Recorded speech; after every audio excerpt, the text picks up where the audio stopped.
All right.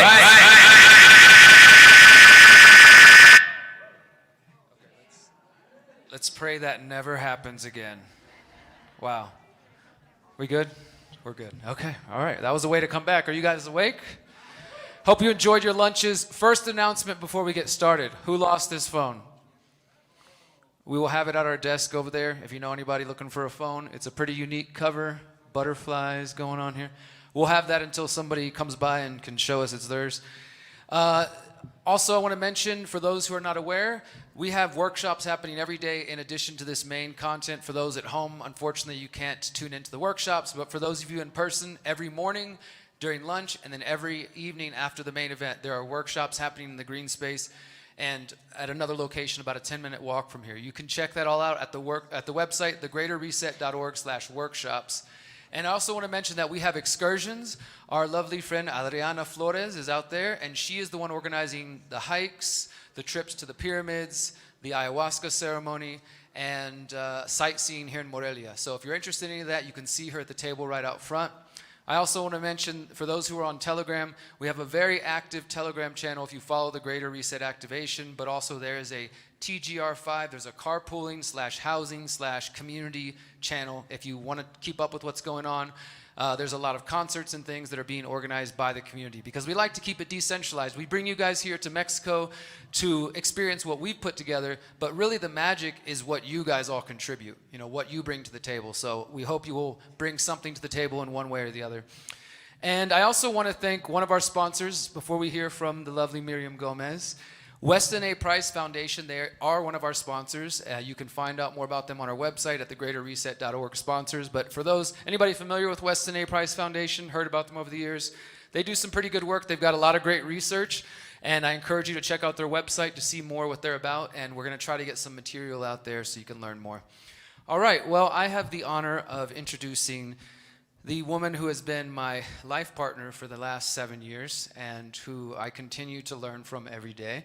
And we continue to teach and share and build beautiful things like this. She's also essentially the co-producer of this event. She handles the workshops, the vendors, and so much behind-the-scenes things that we really couldn't do this event without. And Miriam is going to continue our talks, our discussions about liberating your body, mind, and soul, and even more so focusing on our overall theme of manifestation. So please welcome Miriam Gomez to the stage.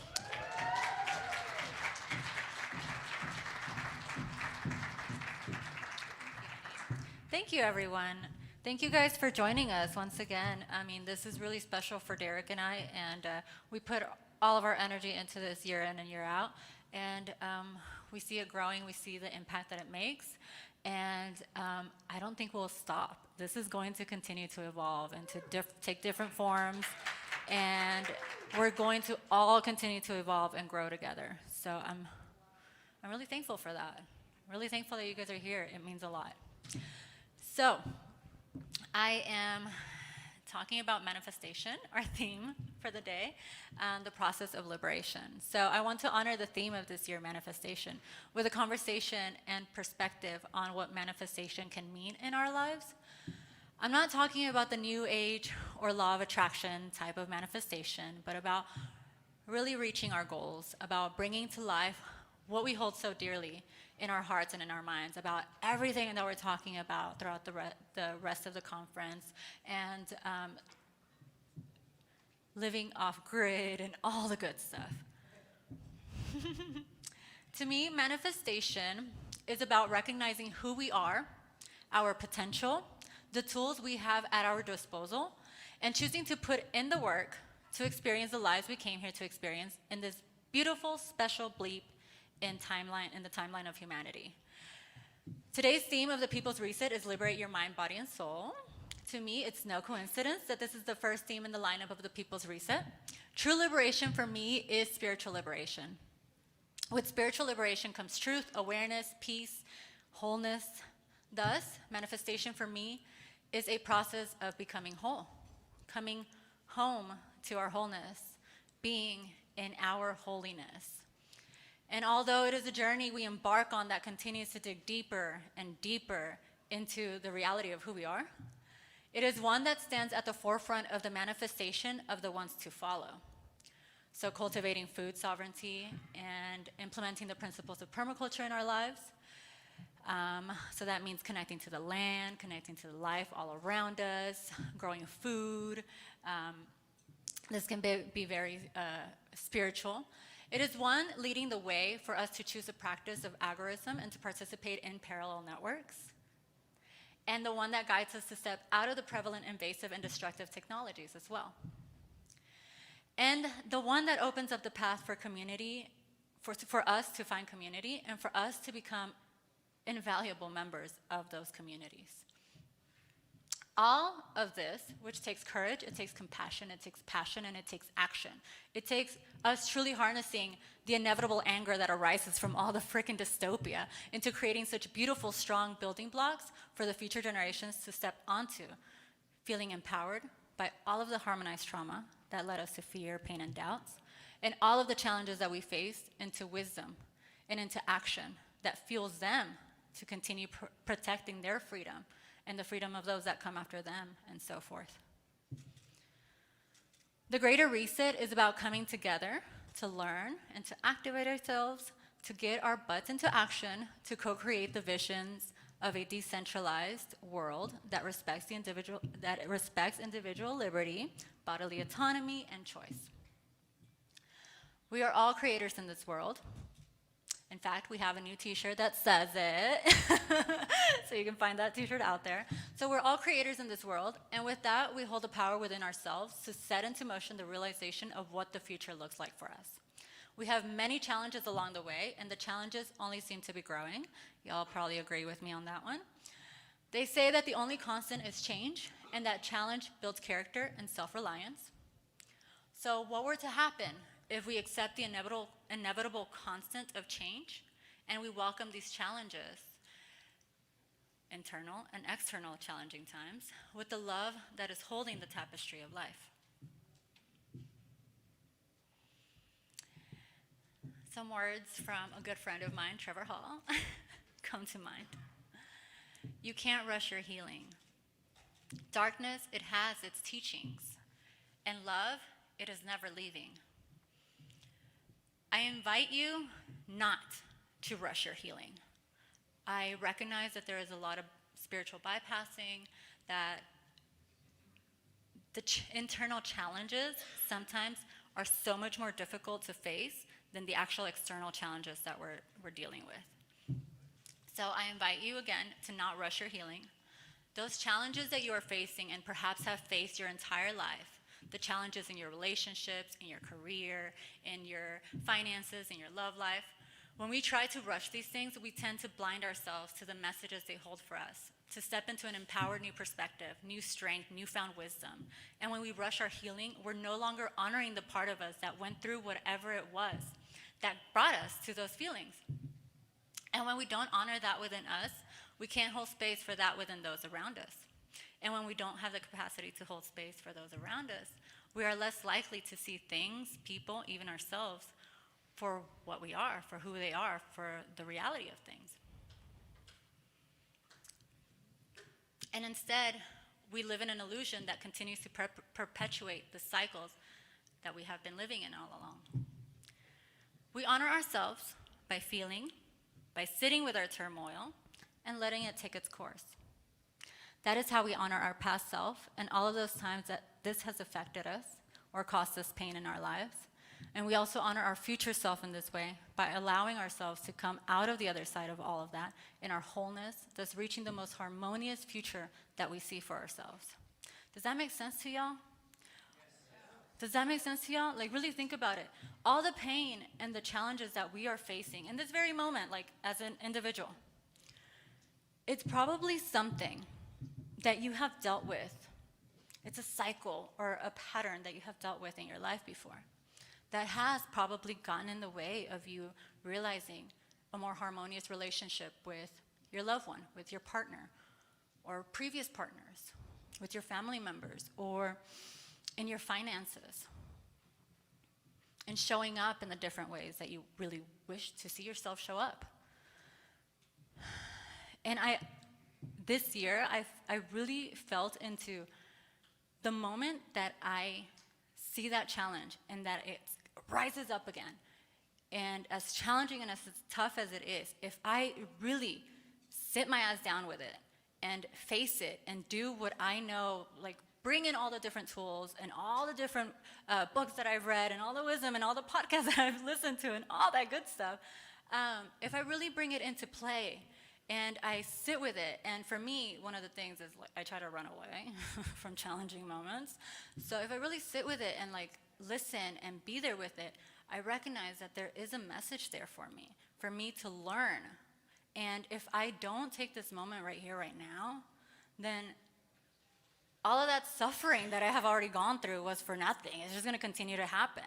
And that part within me that is yearning for the dreams that Derek and I have together, the goals that I have for myself, everything that we want to build, I don't honor that future self if I don't take care of this right now. Does that make sense to y'all? Awesome. So we simply can't run away from the pain any longer, nor the anger, the shame, the guilt, the suffering, and all of the forms that it takes within us. As tough as it is, through is the only way out. And if we are to build new systems and thriving communities and permaculture and all these beautiful things, we are really truly at a great disadvantage when our coping mechanisms take over. So get to know your coping mechanisms. avoidance, deflecting, projecting, complaining, avoidance, anybody avoidance? Blaming. Oh, getting spicy out there. So you see, guys, your healing journey is the roadmap of your manifestation journey. And your manifestation journey is one where you realize the goal of cultivating a life of freedom. Should I say that again? Your healing journey is the roadmap of your manifestation journey. And your manifestation journey is the one where you realize a goal of cultivating a life of freedom. When we heal, when we make room, when we make the time, when we make the effort to heal, to take care of that, we literally make room within ourselves, within our reality, however you want to name it. Our energy, our focus, everything shifts to be able, and now we have tools and a new perspective, newfound wisdom to focus on our goal, on what we're trying to create for ourselves, for our communities, for everything. So again, Trevor Hall comes back in. Confusion clouds the heart, but it also points the way. Quiet down the mind, the more the song will play. I was not planning on singing that. So a lot of you guys already know me for sharing meditation in the circles, right? So I will continue to hammer this for y'all. Bring in the tools that you know and that have worked for you to quiet down your mind, to create space for yourself, to ground yourself. And if that sounds very woo-woo, to literally tune in to your nervous system, to how you're doing in your head, how you're feeling in your body, everything. And learn some tools to be in all of that, as tumultuous as it can be sometimes, which is when we need it the most, to be in all of it, and the stress and the anxiety and the pain and the anger and all of it. And through it, take a deep breath and center yourself. Still angry, still in pain, still in hurt, whatever it is. But when we learn to ground ourselves in those very difficult moments, we harness our power, our true ability to change the circumstances, to express ourselves in a more honest, kind, respectful manner that honors us and our needs and respects the other person or the other people or whatever else is going on, right? And things can more easily be resolved. So whether that's meditation for you, for breathing, exercise, moving meditation, stretching, tapping, whatever it is for you, please continue to do that. Please continue to practice the tools that really work for you to take care of your body, to take care of your mind, your spirit, your energy. Because you know this, things are going to get tougher, more challenging. Not that I'm calling it in. But if and when they do, you know that you can trust yourself to bring yourself back, you know, and take charge and show up in a more empowered way. Okay. So you guys know how couples say that love takes work? I think the same of freedom. I believe that to live free requires us to hold ourselves accountable and take responsibility for the trajectory of our lives. We can't simply run to find a community to join and believe that doing so will solve all of our problems. Let's let that one go. Let's let it go, guys.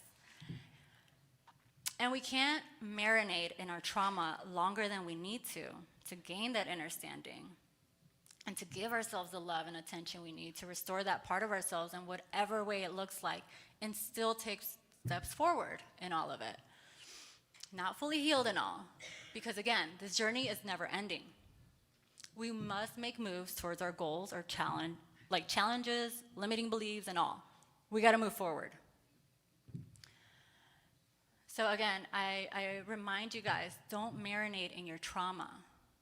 There's lessons to be learned there, but you are strong, you're capable, you're an incredible human being that has all the tools at their disposal, the energy, the focus, everything you need to continue to move forward in life, okay? You don't need to be stuck. When we choose to hold ourselves accountable, we take responsibility for who we are, our habits, our actions, our relationships, our world, our perspective, the roles we play in this life, and the important roles that we play in manifesting our freedom. When we choose to see our true nature, we see clearly where we fall short, where our words and actions don't align with our desires, or where our internal world doesn't align with our set goals. And trust me, this is a blessing. Clarity is what we need to know exactly how to get to work. We must face ourselves in the full spectrum of who we are and who we've been thus far. We can clearly see how our actions have gotten us to where we are, and we can then see what needs to be changed and how to reroute ourselves towards freedom. So this, for me, manifestation is about action. So I invite you to take on this whole journey with love, with compassion, with patience, and action. Action is the steps that we take every day towards our goals. And so let's choose to take that action with our vision in mind and our heart centered. Stay focused with that at the forefront of everything that we do. You know those moments when you're driving? This happens to me whenever I'm driving, so I don't know when it happens to you guys. But as soon as I get behind the wheel, and usually for work I have an hour ahead of me, I get behind the wheel and I hit the highway, and then it's like, shroom. I get so in my daydreamy space. I don't know if this happens to you, but everything, all the information that I've accumulated, all the intentions, the desires, oh, that would be nice, everything comes to me in that moment. And I all of a sudden start connecting or start feeling like I connect with what the possibilities are in life for our future, for what we want to create, Derek and I, everything that we talk about, everything.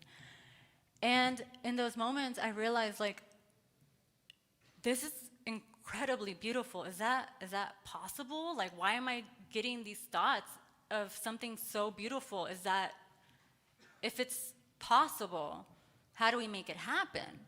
And if it's not possible, it feels torturous. So I've gotten glimpses of us living off grid and what it could look like. How great it will feel when I let my mom or my dad know, like, hey mom, I paid off the land. The house is yours, you know? When I look around, or whenever you guys look around and you can't help but realize you're surrounded by people whom you're impacting in a profoundly beautiful way, or that are impacting you in a profound and beautiful way. And that usually happens for me when I'm driving, right? But you guys have had those moments? Especially driving. So yeah, I don't believe these moments are a wishful thinking. I think it's only wishful thinking and quite torturous, like I was saying, in my opinion, to dream it and not do anything about it. That's where the torture is. So to me, these moments are God within us realizing what we can be, who we can become, what we can do, what we truly want in our lives. And these moments of clarity are gifts. For a long time, I thought they were curses. When you find yourself in one of these beautiful, profound moments for yourself, I invite you to take a pause. Okay? It is a blessing to be in that space. And grab your phone, grab your notebook, grab your agenda, and write it down. Put into action the power of the written word. Put into action the power of our spoken word. And speak it out into existence. Let yourself hear it. Let yourself hear what you really want out of life. Let it sink in. And give thanks. In that very moment, give thanks. Give thanks whenever you're done. Like, feel how amazing it is to even dream that big for yourself. To even see yourself rising to new challenges, stepping up and stepping out of the normal, or seeing yourself far beyond that pattern that has caused so much pain in your life, whatever it is for you. Share your gratitude for that very special moment. That is so important. Give thanks, guys, because there's so much to be thankful for right now. And if we can't be grateful for what we have right now, then there's not much that we can look forward to and be grateful for later on. The power of the written word and the spoken word has to be recognized and honored as one of the tools that Creator has given us to share our truth, who we are realizing ourselves to be, and what we want to create out of life. If nothing else, share it out loud with somebody or yourself to hold yourself accountable and remember what your goals are. And I put, and so it begins. That's the woo-woo, setting things into motion. Oh, so y'all are okay with some woo-woo. So I share a little prayer. I'm not religious or anything, but like Derek said, we welcome all beliefs, And I share this little prayer that comes to my mind very often as I'm moving through the day, or as I'm moving through whenever I realize, like, this is what I do want out of life. Like, let me step into it, So, God, grant me the serenity to accept the things I cannot change. Y'all probably already know this.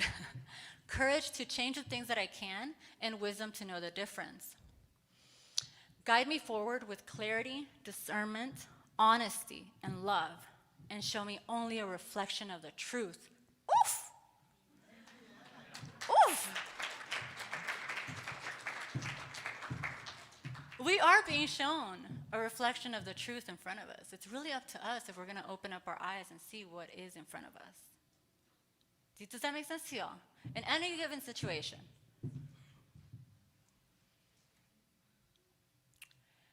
And right now, more than ever, we need to have that clarity. We need that discernment. We need to be honest with ourselves. I mean, y'all do whatever you want, but I feel like I need to be honest with myself about what it is that I want, who I have been in the past, and what it's going to take for me to create something different and something new, and take all the lessons that I have learned to make that happen. And I have had multiple experiences where I realized, like, oh yeah, the truth is here. Like, sometimes I don't, like, if somebody is in a relationship doing their dirty work and all of that, even if I don't capture it in the moment, it's like God, Creator, Spirits, at some point is going to be like, you're going to see it now. You're going to see it now. Oh, wait, no, not now? Okay, now. And you're going to see it. But at some point, you're going to have to make a choice. Do you want to see it? Or do you want to just like, oh, no, that's okay. Sweep it under the rug. It's going to be okay. You really have the choice to choose from the old, if you're willing to settle. That's kind of the word, yeah. If you're willing to settle, or if you're willing to have the courage to say no to what has been so familiar to you.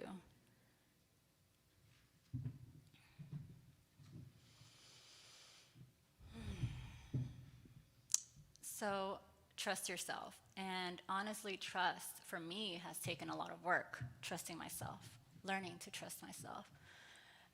And for me, a lot of examples come in relationships right now. But allowing people to hurt, or their actions to be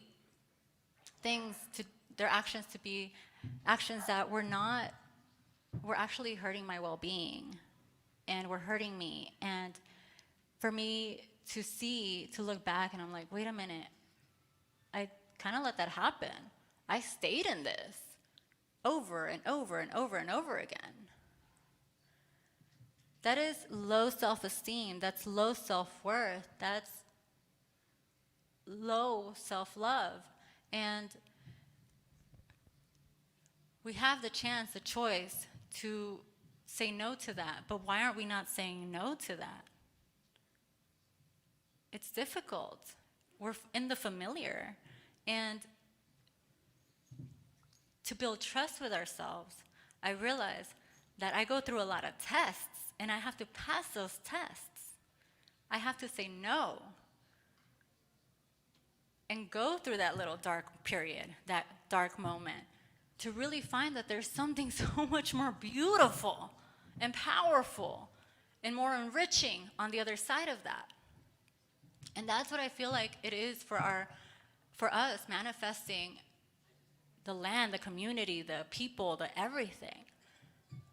You know, we have to say no to what's no longer good for us. We have to say yes to the very best, is what I'm saying. To the very best. God, Creator, Spirit here is telling us, like, you can have it. You can have it. It's right here for you. But are you still going to stay in your old ways? Yeah? You still want to hold on to that? Or are you ready to let go of that to step into the new? The more we say no and we let go, the more we can trust ourselves. The more we build our self-esteem, the more we build our self-worth, the self-love. And that's what it's going to take for us to make room and take action in this new perspective, in this new wisdom. So I had a few other things to share with y'all, but the time's coming down. So I want you guys to take a deep breath with me. So sit up straight. Breathe in and out.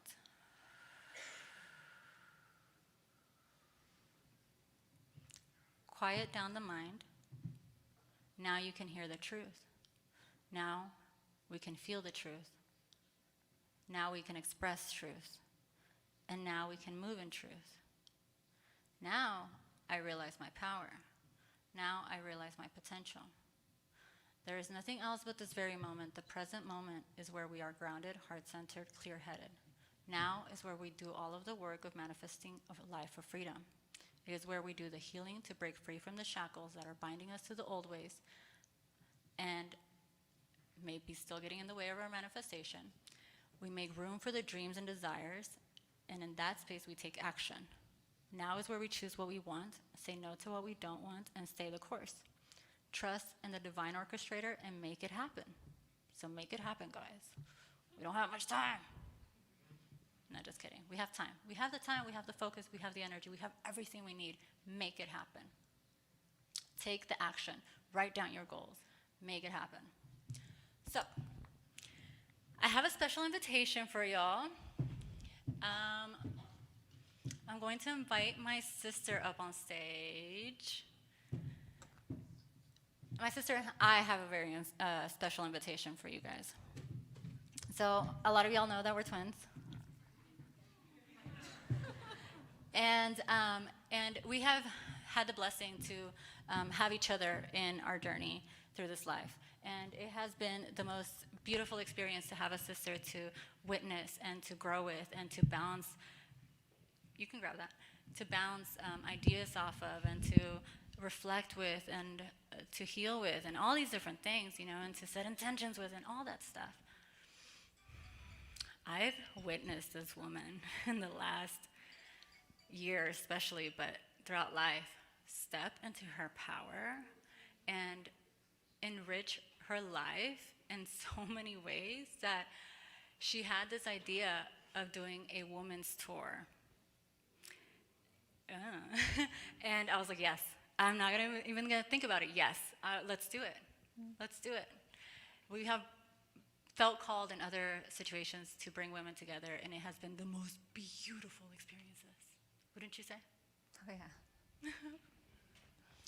So we have a tour starting spring this year for women to gather and to be there for each other and create nurturing spaces and to build more sisterhood throughout our networks and throughout our circles and build that locally, kind of like in Freedom Cells, but build that locally, but also have this big network in the US, in Mexico, and in Costa Rica.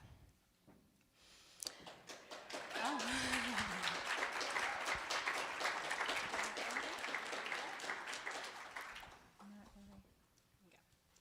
So our invitation comes with this next little free flow. Not free flow, but we put something together for y'all, okay? So.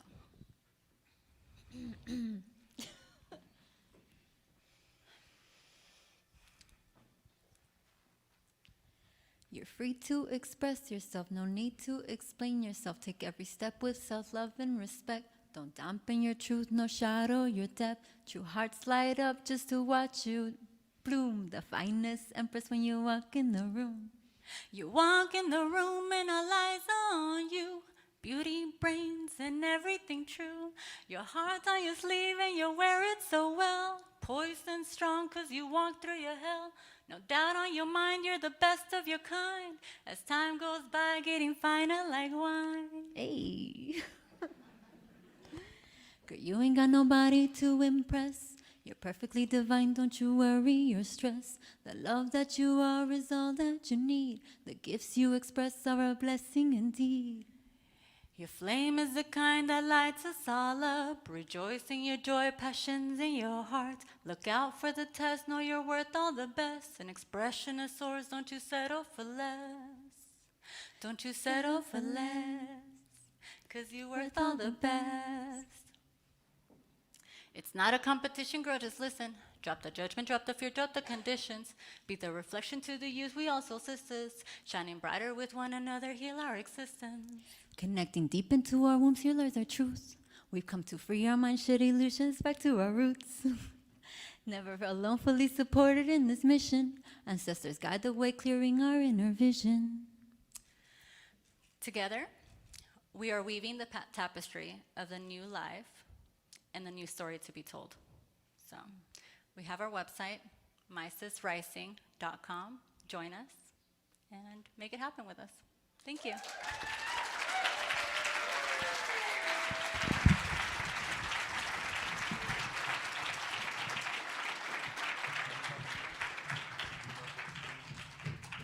One more round of applause for them.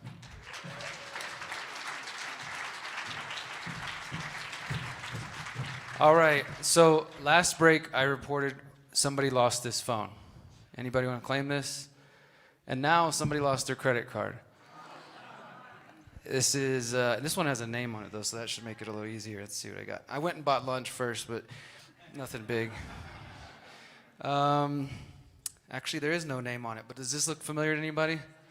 Red stripe across it. We will have this over here at our production desk, phone and card. Anybody want to throw keys in? We'll see. All right, so in just a second, we're going to bring up another speaker, and we really appreciate everybody just flowing with us here. We know there's a lot of information. We try to pack in, a lot of just important solutions-focused info in 30 to 40 minutes, but that's why we make all the talks available for free. I want to remind everybody who is watching at home or here, you can go to the Greater Reset Odyssey channel, and every single presentation from the first four Greater Resets, plus another event that we organize called the D3 Tech Summit, it's over 180 hours of free solutions-focused talks, are all on our Odyssey channel for free, and they will be forever free. And we have the Greater Reset Spanish channel now on Odyssey as well that has the talks from the Greater Reset 3 and 4, and after this year's event we'll add number 5 as well, because we really want to build a worldwide movement, and to do that we can't just be speaking to people in one language. We got to speak as many languages as possible. So thank you guys for working with us on that. All right, we're going to switch computers here real quick for you. I have the honor of introducing an old friend who I am very grateful for her making the trip to be here with us. Got to work with this amazing woman for, a decade now, just about, yeah. And she's just really an empowering woman in so many ways. I don't want to just lay it on too thick, but because you're about to hear from her. But she's somebody who has been in the independent media, the alternative media. She formerly was my editor and the editor of a lot of other writers at the Anti-Media. Anybody remember the Anti-Media? We used to be kicking ass about 7-8 years ago before they started censoring us. We were part of the first purge in October 2018 when the censorship really began. Carrie has also had a YouTube channel and done so many other you've probably seen her. You're going to recognize her. You're going to know her videos. And today she's going to be sharing all about the importance of healing. And I think she's got a really important message, especially for those of you who might still be in our audience and are what we sometimes refer to as black-pilled. So if you need a little hope, Carrie Weather's going to give it to you. So please welcome Carrie Weather to the stage. Thank you.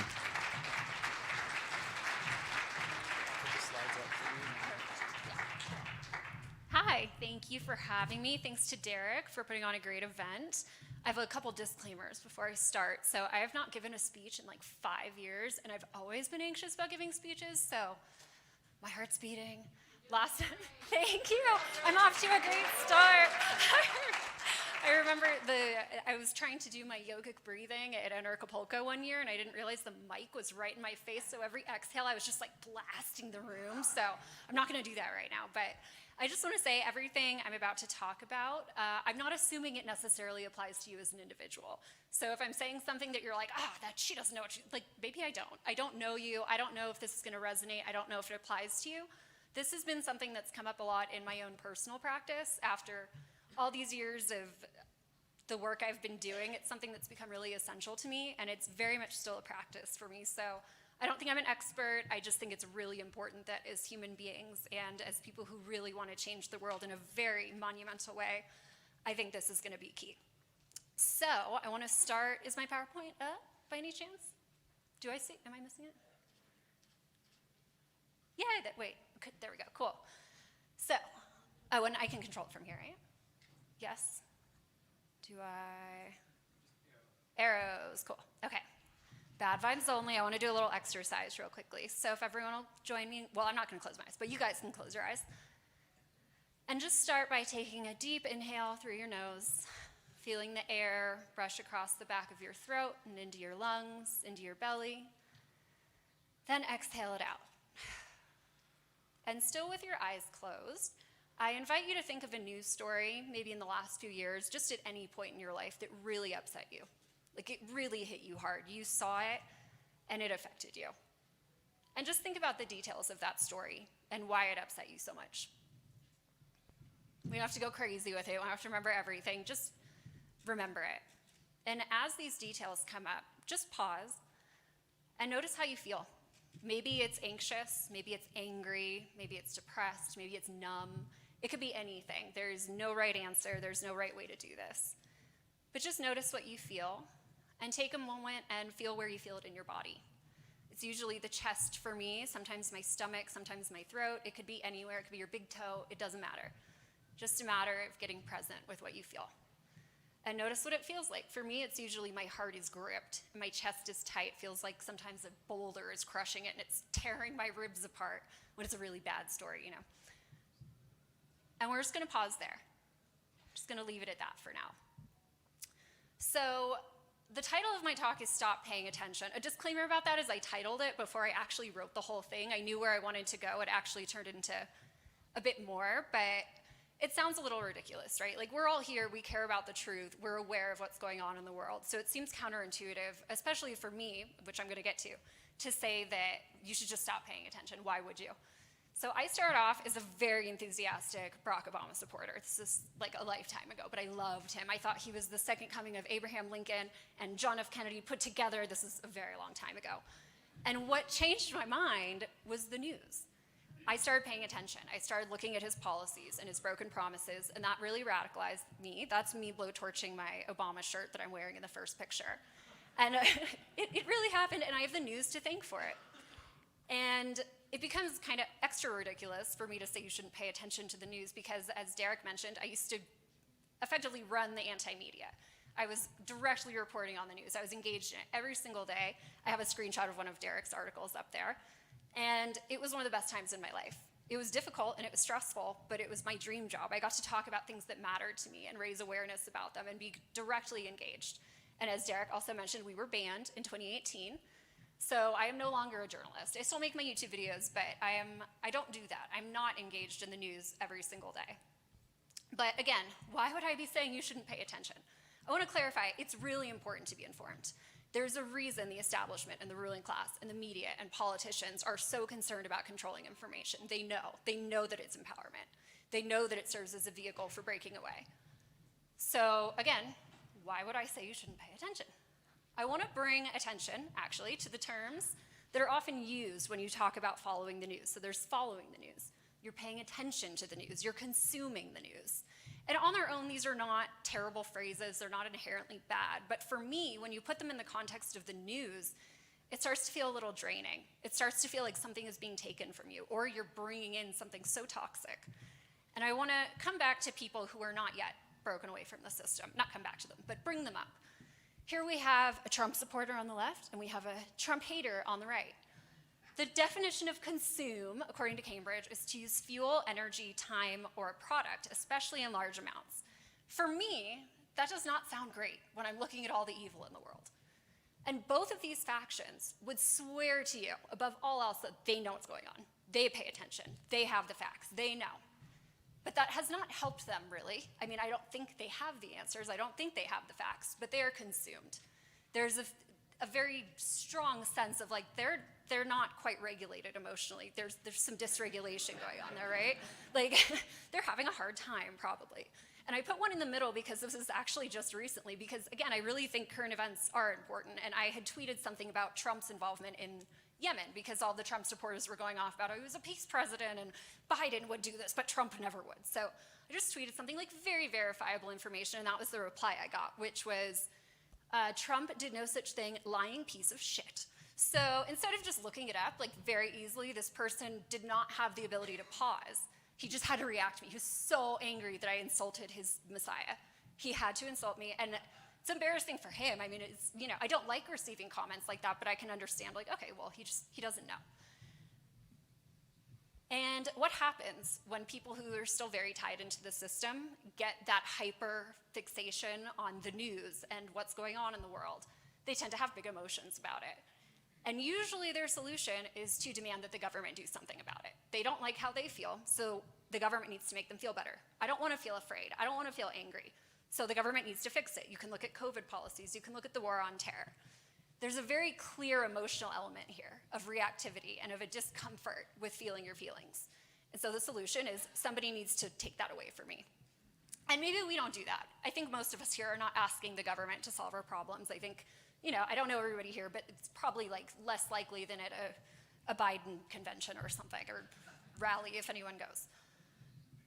But what I want to get to is that often when people wake up, I don't love the term, but it's for the sake of conversation and the speech, let's call it waking up, there tends to often be, what follows is a fixation on what's really going on finding the truth, on going down the rabbit holes, on figuring it out. I'm not saying that's not important, but I think, sorry, the slide's a little messed up, but it can lead to a bit of fixation, and I would even say hyperfixation. I have Charlie here from Always Sunny. I'm sure you guys know the meme. But there's all kinds of rabbit holes. We've got the Jesuits, we've got the royal family, the Jews, and Klaus Schwab, and the World Health Organization, and false flags. I mean, you take your pick. I'm sure there's 1,000 here I haven't listed, but there's always something else for us to investigate and to fixate on and to figure out. And that leads us to what I see a lot in independent media, which is fear-mongering. And whether they're authentic or not, maybe they really believe it, they really are activated, and they believe everybody needs to know this right now, and it's imperative that you pay attention and get really freaked out about it. I'm not saying that's not the case always. I think also it's inauthentic, and it's to get clicks. But one of the reasons we reject the mainstream media is the fear-mongering, because we watch the way that they pit people against each other, and they fear-monger and sensationalize about the other side, and how dangerous it is, and usually how you need to vote for more government to fix it. And that's also often the case in independent media, because there are a lot of outlets that are still very tied into the left-right dichotomy. But there's also just a general sense of like, oh my God, the government's gonna do this and they're gonna do that. We're gonna lose our freedom, and you gotta pay attention. And it's very emotional. And my point here is not to say emotions are bad. I'm gonna get to that. But at some points I will be reading off my PowerPoint just to make sure I'm not missing anything. But we have big reactions to that because it is really scary. The things the government does are horrifying, and they're scary, and I am afraid of losing more liberty. I think it's anyone who's being honest, there is fear there. So it's not that there's something wrong with that, but I think that what happens is we often start to feel superior to the people who still buy into the fear-mongering in the mainstream. Like, I know better than that. They don't know anything. I know the truth. But then we get caught in our feelings around the truth, in that reactivity of like, I understand what's happening, and it's horrible, and it's awful, and I'm caught. And that happens quite a lot. And when we're caught, and when we're angry, and when we're fearful, it's easy to fall into that us versus them programming, that divide and conquer. And yeah, maybe we view it as us versus the government, and us versus the people who support the government, but it's the same dynamic, all the same. We're othering people, and yeah, maybe they're confused, and maybe they're calling for things that are not helpful, but we're still caught, and we're still engaging in divide and conquer. So to reiterate, it is important to pay attention. My point here, my talk has really evolved since what I started with. So the point isn't that you should just bury your head in the sand and not pay attention and ignore history and ignore current events. It is vital to understand how the system works and how the ruling class operates. The point is to say that it would be very helpful, and it has been for me, and again, I can't speak for you, I don't know all of you individually, but I think there is a benefit to starting to pay attention to our reactions about what's going on, because it is very high stakes. It is very stressful. And I know that we have probably less propagandized information than the people that, it feels good to laugh at. I'm not gonna lie, there's some really good memes about how indoctrinated people are, and they are fun to enjoy. So it happens, but that's our ego, right? It's like, haha, I know better, and I know the truth, but they don't know, and they don't know as well as I do. And ego itself even isn't bad. We're all human. We all have egos. I'm not even saying, you have to kill your ego. Maybe get to know it, start paying attention to it, but the point here isn't really, it's not about fake versus real news or propagandized versus free. Because when you strip all that away, we are all still human, and whether we think we know better or not, we're all having certain reactive emotions. We're anxious, we're depressed, we're frustrated, we're resentful. When you strip the rest away, we're all still human. We are no better than anyone else, we're still having reactions. And the point also isn't to say that not having reactions is better, which I will get to. So, freedom and feelings. I want to talk about this in particular because usually I think people who are very interested in getting to the bottom of things, in getting to the truth, in figuring out all the facts, it's in service of being free. There's a belief that if we can figure out everything that's going on, we can hold them accountable, we can overthrow them, we can regain our freedom. And that may or may not be true. I like to believe that it's true because I used to run the anti-media and it really mattered to me and it still matters to me. And I still use current events in my videos and what I talk about. However, when we get fixated on this, when we go down these rabbit holes, the nervous system is activated just like mine is right now. There's the gripping. There's a constant engagement and reactivity. And when you feel into that, you can usually feel the heartbeat getting faster. You can feel some gripping in your body. Again, that's not bad, but it is something to pay attention to. And when our feelings run the show like that, when we are caught in that, and when there's always, I had to look at my PowerPoint, and when there's always a new current event, they never, the nervous system, the limbic system, they don't relax. We're in a state of constant activation, much like the people who are watching CNN and Fox News and freaking out about it and really upset. And it becomes this vicious, it can become, I don't want to speak in absolutes, but it can become a vicious cycle where we end up more attached to our outrage and more attached to knowing the truth than really being free. And when we're caught in this kind of emotional reactivity and it's running the show, we're not really free. That's been my experience. I can have all the cognitive understanding of freedom and anarchism and all the things, but if I'm still reacting to it in that way, I'm not free in my body. I'm not free in my heart. I'm not free in my spirit. And I'm very familiar with this reactivity, I tell you. So what is the point? I don't know if anyone watches The White Lotus. I love Tanya. I had to fit her into my slide. But this is an event about solutions, and I'm just sitting here talking about all the problems, even with the people who know the truth and are wide awake. And I want to go to a checkpoint here because I understand I am pinpointing a lot of issues right now. It is important to be aware. And our reactions to the system are healthy. There's absolutely nothing wrong with them. It is completely normal to look at what's going on in the world and look at the way these systems are structured and be sickened and be angry and be depressed and feel hopeless and resentful and all the things. Whatever you're feeling, it's valid. There's a very low chance it's invalid. Any feeling is valid. But where does that leave us? Because of being informed, which is very important, but then being angry about it causes us to suffer, and we're caught in this cycle of reactivity and nervous system activation. What do? What is the path forward? How do we get to the truth if it causes us so much pain to feel it and we're hooked into it? And honestly, by engaging in the truth and engaging in the news, we're inextricably linked to the system. If we're getting jerked around by every news cycle item, by every detail we learn, how is that helpful? We're still enslaved to the system in its own way. So before I go any further on solutions, what is truth? If we're here, there's a good chance we care about it. It matters. And for me, what has been revealed to me, what has emerged in all these years of, quote, paying attention and caring about these things, is that whatever the issue that is causing all this suffering in societies and civilizations in the world, I have some here, you can check the PowerPoint, whether it's Epstein or CIA or COVID, whatever it is, the government is usually somehow involved. They're either doing it themselves, people who work for the government is just this nebulous term for all these people who believe in the authority and work for it. But they're either involved or they're facilitating it or allowing it. And this has been the case for as long as government has existed, as far as I can tell. And this is the authority that allows so much injustice and so much oppression to be implemented. And now, I'm gonna pause and feel my feelings because I want to elaborate on this, but I already have a video I made about it, and I get really nervous when people watch my videos, so I'm just gonna feel my feelings here, and you guys can watch the video.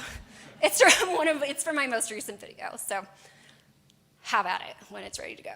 Whether it's democratic Israel abusing people, the American Republic killing people domestically and abroad, the Russian oligarchy doing the same, socialist governments, communist governments, monarchies, theocracies, dictatorships, and everything in between, all states in all of human history and today depend on their monopoly on violence or the threat of it to assert, claim, and secure your obedience to their imagined authority and to fund their regimes. Without organized violence or the threat of it and people who believe in its legitimacy, they can't actually force anyone to do anything. And this includes governments that claim to be representative. Regardless of the type of government, corruption and abuse inevitably occur because the state only exists through theft and violence, the perceived right to steal and kill that none of us actually have. Not the people the state claims to serve and represent, or the people who claim to have authority through the government. If people don't have a moral right to initiate violence, people can't delegate that right to other people claiming to represent them in the form of government. Despite what actual anti-Semites believe, the Israeli government's brutality doesn't occur because it's run by Jews. It occurs because you can't have government without violent authority, which attracts sick people who get off on ruling over and hurting others. This inherent violence allowed communists to kill millions and fascists to slaughter Jews and others deemed a threat. Likewise, Zionist ideology, which is not synonymous with Judaism as a whole, would be toothless without the institution of statism to enforce its objectives. So would any other religious ideology, and belief in government and all its legitimacy, fanaticism, and rituals is a religion in itself, where people worship at the altar of violence, authority, and control. Whatever your stance on Israel and Palestine, if you truly oppose violence against innocent people, you must reject the legitimacy of all government, the biggest perpetrator of the worst atrocities in history. There is no mass murderer more prolific than the state, or rather, the people who hallucinated to have legitimate authority and those who believe they're acting righteously with their uniforms, badges, and guns to enact the whims of politicians and government officials who scribble words on paper or make declarations and deem their brutality legal, moral, or both. The vast majority of human relationships are peaceful and voluntary, unlike the inherently non-consensual nature of government.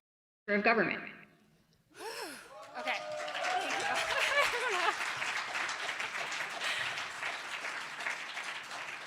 Thank you. I forgot to mention that's clipped from a video about Israel and Palestine. So like the excessive references to Zionism and Israel, it's because that was the main point of a bigger video. So moving on. Can I go back there? How do we get back to the PowerPoint? Oh, there we go. Cool. Just to stress it a little bit more, I wanted to cite the Tao because there's a lot of great commentary on government and rulers in that ancient book. And I don't know if ancient's the right term. I'm not exactly sure how old it is, but it's a very old book. And I'm not going to claim that the person who wrote it was an anarchist. I actually don't think they were because they still spoke of legitimate rulers, but they described the underlying energy and dynamic of the state very well. So the more laws and restrictions there are, the poorer people become. The more rules and regulations, the more thieves and robbers. Why are the people starving? Because the rulers eat up the money in taxes, therefore the people are starving. Why are the people rebellious? Because the rulers interfere too much, therefore the people are rebellious. When the government is quite unobtrusive, people are indeed pure. When the government is quite prying, people are indeed conniving. So this is, to me, this is very insightful for such a long time ago. Now I can get to solutions. So when I post videos like that, a common reply I get is, "You are so negative," just like my Tanya meme. And people view it as like I'm just complaining. I want to clarify, I think that it's actually an imperative solution. We will not have change unless people start to recognize the state for what it is, unless they start seeing it as organized violence and start to reject that as some peaceful way to organize society. And thank you. This is something I hammer home probably in every video I make, at least in the last several years. So I have a Larkin Rose quote here. I'm sure many of you know who he is. And this one's pretty well known, but I'm gonna say it because it's exactly what I'm talking about. I'm not scared of the Maos and the Stalins and the Hitlers. I'm scared of the thousands or millions of people that hallucinate them to be authority, and so do their bidding and pay for their empires and carry out their orders. I don't care if there's one loony with a stupid mustache. He's not a threat if the people do not believe in authority. So I think there's really something to promoting this shift in perception about the state. I don't think that we will have the change we want if that doesn't happen. However, now I get to talk about feeling your feelings, which is a very cliche thing to say, I know that, but it's what it is. I don't know how else to say it. So when we're tied to current events and the truth, we're also tied into how we react, which I already touched on a bit. whether we're aware of it or not, because for years I was not aware of it. I was just seeing something in the news and I was like, I gotta make a video about this, I'm so mad. And if you look at my older videos, my face is like gnarled and mangled and I'm just like screaming at the camera. And I mean, that's fine. I didn't know as much as I do now, and I still know very little, but given what I see as the truth about the government, the nature of the state, which is persistent no matter the current event, like insert any news story that's upsetting, again, as I already said, like the government is usually involved or permitting it or somehow making it happen. And so for me, something, especially after losing anti-media, something that has become important to me is checking in with my body. And when I check in with my body, when I'm on Telegram or I'm on Twitter, oh my God, I'm so gripped, I'm so activated, my heart is beating, I have no peace. And so after many times of doing that and checking in, especially at this point in my personal life, my response was, I need to check out a little bit. I don't need to know every single detail of the news cycle. And I still think it's really important. I put these things in my videos. Again, it matters. And I also you may not be as sensitive as I am. Like you may not have the same somatic response when you're scrolling your post, but there's a good chance that there's something there. But again, just because I have chosen not to pay attention to every detail doesn't mean that that's right for you. Maybe you love getting into the details and it's really fascinating to you and it gets you motivated and inspires you to do more. Awesome, then you should keep doing that. I'm not here to tell you not to do what feels right to you. But in either case, whether you're more like me and you're like your nervous system is really fraying at the edges when you're constantly paying attention, or if it's just interesting to you and you want to know more, in either case, I think it's very valuable to start paying attention to what comes up when we are engaged in that way. And before I go any further, I want to talk about something else that is close to my heart, because I think in this growing conscious spiritual community that has really started growing at an exponential rate in the last few years, there tends to be this mentality of like, well, just let it go. Get rid of it, let it go. And it's, to me, a rejection of self. And of course, the goal is to let it go. But I think that when you put that agenda on it, you're just rejecting, we're not our feelings, right? Like we can identify with our feelings, but regardless, they are a part of us. They are coming up within us. And when you say that you have to get rid of them, you're rejecting yourself. And to me, it's also a reflection of the status mentality. And I want to use the war on drugs as an example, because the whole idea was like, well, drugs are bad and we have to get rid of them, so we banned them. We banned them. The government banned them. It was supposed to make everything better, and everyone was going to be safe, but what happened? The drugs just went underground, and now the markets they're black markets, and they don't have any accountability, and the drugs are tainted, and they're more harmful. And there are still drugs everywhere. And to me, that's what suppressing my feelings feels like. They don't go away. We just shove them down, and they start popping up in ways that are way outside of our consciousness, and it's very difficult to even recognize. And phrases like master your mind and control your thoughts, again, that's such an authoritarian mentality. You have to do this, you have to be in control, you have to master these things. I have one more example, I just couldn't stop because I'm so into this stuff. So I have done a yoga teacher training. I would not call myself a teacher, I don't teach. And you don't have to be a yoga teacher to know this, but if you jam yourself into poses and you don't listen to your body, you will injure yourself eventually. If you get fixated on like, I gotta go deeper, I gotta get my chest on my thighs and down at my feet, you're probably gonna strain yourself. Where paradoxically, if you actually listen to your body and you stop when it tells you to stop and you're gentle and kind with it, you actually get more flexibility. And to me, that goes hand in hand with feeling your feelings. And it is very human to want to disconnect from these feelings. It's very unpleasant to feel these things. I don't like feeling anxious. I don't like feeling activated. I don't like feeling hopeless or afraid or angry or whatever it is. They're very human emotions, and it's just as human to be like, no, I don't think so. I'm not gonna deal with that right now. I wanna go do something else. I'm gonna pay attention to something else. But it fuels our reactivity in how we show up in the world. If we're not conscious of what is going on in our bodies and in our emotions, we put that back out in the world. And I'm a perfect example. Like I mentioned in my old videos, I had zero awareness of what I was feeling, but I was definitely feeling. And I was vomiting it out into the world. And some people like that. They got a lot of clicks, but it doesn't feel good. Like when I can't even watch those old videos because I see how much I was suffering. I should probably hold space for that. I should start paying attention to my old videos and building compassion. But I want to mention Tara Brach. I'm sure some of you have heard of her. I have adapted RAIN for life. It's really for life, but I think it really applies to what I'm talking about feeling your feelings and being present with them. So she is not an anarchist. It's an extra spicy little challenge to listen to her because she says things where I'm like, oh no. And yet she helps me so much when I listen. She's like a therapist, Buddhist, wonderful spiritual teacher. But this practice, it's a Buddhist-inspired practice. It's called RAIN. And I'm not gonna like walk you guys through it. You can find her meditations online, but I just wanna go through the steps of it, which is first to just recognize what you're feeling. So if you're paying attention to a news story, it's important to recognize like, ooh, this is stressing me out. Like I feel really fearful about this. I feel really angry. Just recognize it. And then it sounds really easy, but it's actually very hard. Just allow it. Let it be there. Instead of, I don't want to feel this way, what can I do to not feel this way? How do I fix this? It just becomes a practice in getting to know yourself with curiosity. And then you investigate. Where is it in my body? What does it feel like? Like I kind of touched on that. And when you start to investigate, you get to know like what's really going on here. So say, I often feel alone. When I'm reading these stories and I'm sitting alone in my apartment, I'm like, oh my God, this is hopeless. I'm so alone, no one else cares, what's the point? And then it comes, well, what am I believing about myself? Well, that I'm powerless, that I can't make a difference, that it doesn't matter. And that feels not great, it's unpleasant, it hurts. But then comes in nurture, and you start to get to know yourself even more when you ask, like, well, what is this part of me needing? What does it need to hear? And a safe bet for me when I really don't even know is just, I'm so sorry, this is so hard. Like just recognizing that to have our views, to be on the fringes of allowable thought, it can be really lonely and it can be really difficult. It does feel good to feel like, okay, we have a little bit better perception of what's going on, but it's still very difficult. Another one is like, well, if I'm alone, it's a good reminder to remember I'm actually not. There are a lot of people who feel this way. So that's just a little taste of it. I invite you to, it's called Rain for Difficult Emotions. If you just search that with Tara Brach, you'll find it. And you can apply it to her personally, if you can apply it to politics, but that's very useful for me, and it's a great breakdown of just the basics of feeling your feelings. But that brings me to something else I want to mention, which is we're talking a lot about the government. We're talking a lot about statism and all the harm it causes.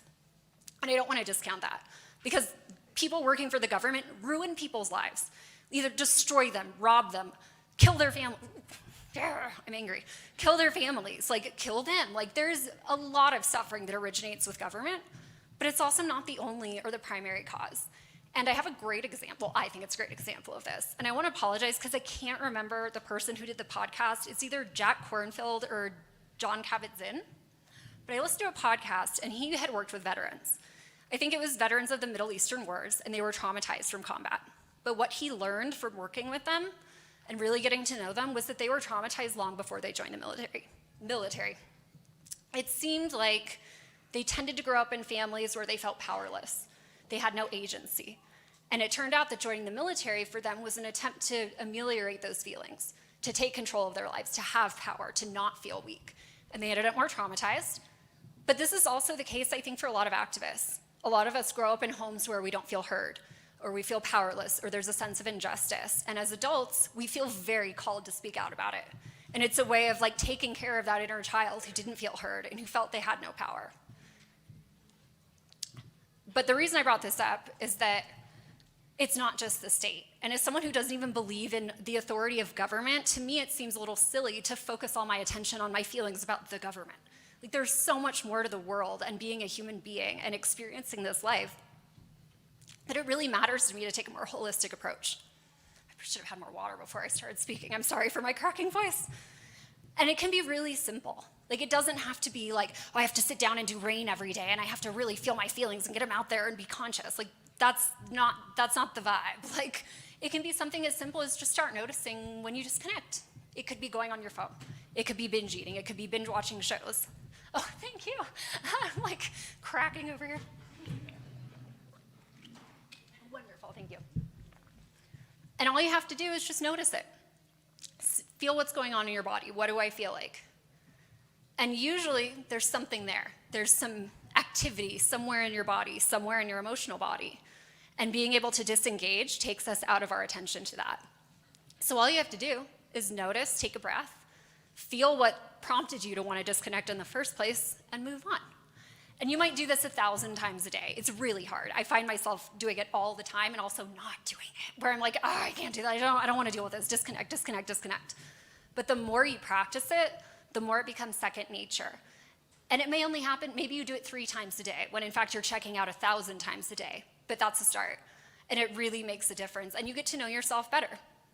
Because as easy as it is to blame the ruling class, and it's fair. Like they deserve a lot of criticism. And the reactivity is warranted, that's not it. That's not the only source of our suffering.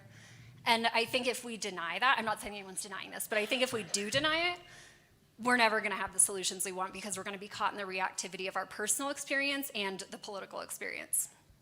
So to stress again, and like I mentioned with toxic positivity, the point is not to let go of the difficult emotions, but to create containers within ourselves to feel them so that we're not just barfing them back out into the internet and into people we know. Because I strongly believe it's not the anger or the fear or the rage. That's not what really causes the problems in the world. It's the inability to sit with them. And so we lash out and we demand that somebody else take care of our feelings. And again, not us necessarily, because we're not really doing that, but we still disconnect, we're still suffering. And this is really hard work to do. Like, previous generations didn't learn these skills. Like, my grandparents had no idea how to sit with their feelings. I'm still barely learning. I've been doing this for years. Like, it's very difficult, but it is possible. And I want to mention something else. Because when I have mentioned this, like, I don't talk about this very often, it's a very personal practice for me, but when I have, like if I'm on Twitter or Instagram or whatever, I almost invariably get a reply of like, yeah, right, I'm not gonna have compassion.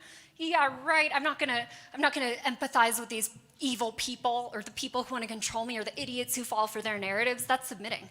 I'm not gonna submit, absolutely not. And I feel that that is a false dichotomy because there's a lot of reason to be angry at, let's say, police, politicians, partisan opponents.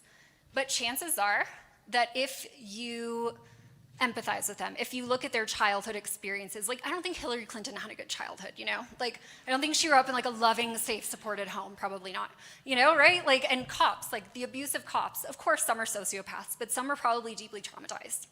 And I can be as loud as I want criticizing that and rejecting their authority and saying they need to be held accountable. And I can acknowledge that there's probably an understandable reason why they are the way they are. So we can know what our boundaries are, we can stand by them, we can be firm, we can absolutely not comply, we can criticize it as much as the powers that be on the internet will let us until they ban us, and then we make another account and we just keep going and going and going. But, sorry, I just lost my train of thought. Yeah, we can empathize, that's pretty much the point. And forget about the other people. Like, if you don't think that that cop deserves empathy or Hillary Clinton deserves empathy, that is a hard one. Like, let's be honest.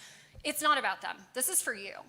Because coming back to what I've been talking about, this reactivity and this anger and this being caught, like, no, they're not inherently bad, but when they run the show and when we're gripped to them and we identify with them, we're not free. So it's a practice in building your own freedom. And I want to come to one other misnomer, which I highly doubt this is like the mentality of people here, but if it is, that's fine, it's all welcome. But especially like the Ben Shapiros, you know, the like facts don't care about your feelings, and the problem with liberals is they're just so emotional, and you're a snowflake and this and that, and like meanwhile they're melting down over culture wars, and like they're actually very emotional and reactive, they're just not able to connect with it. But it's actually, I very much disagree. It is difficult to feel your feelings. It's so hard.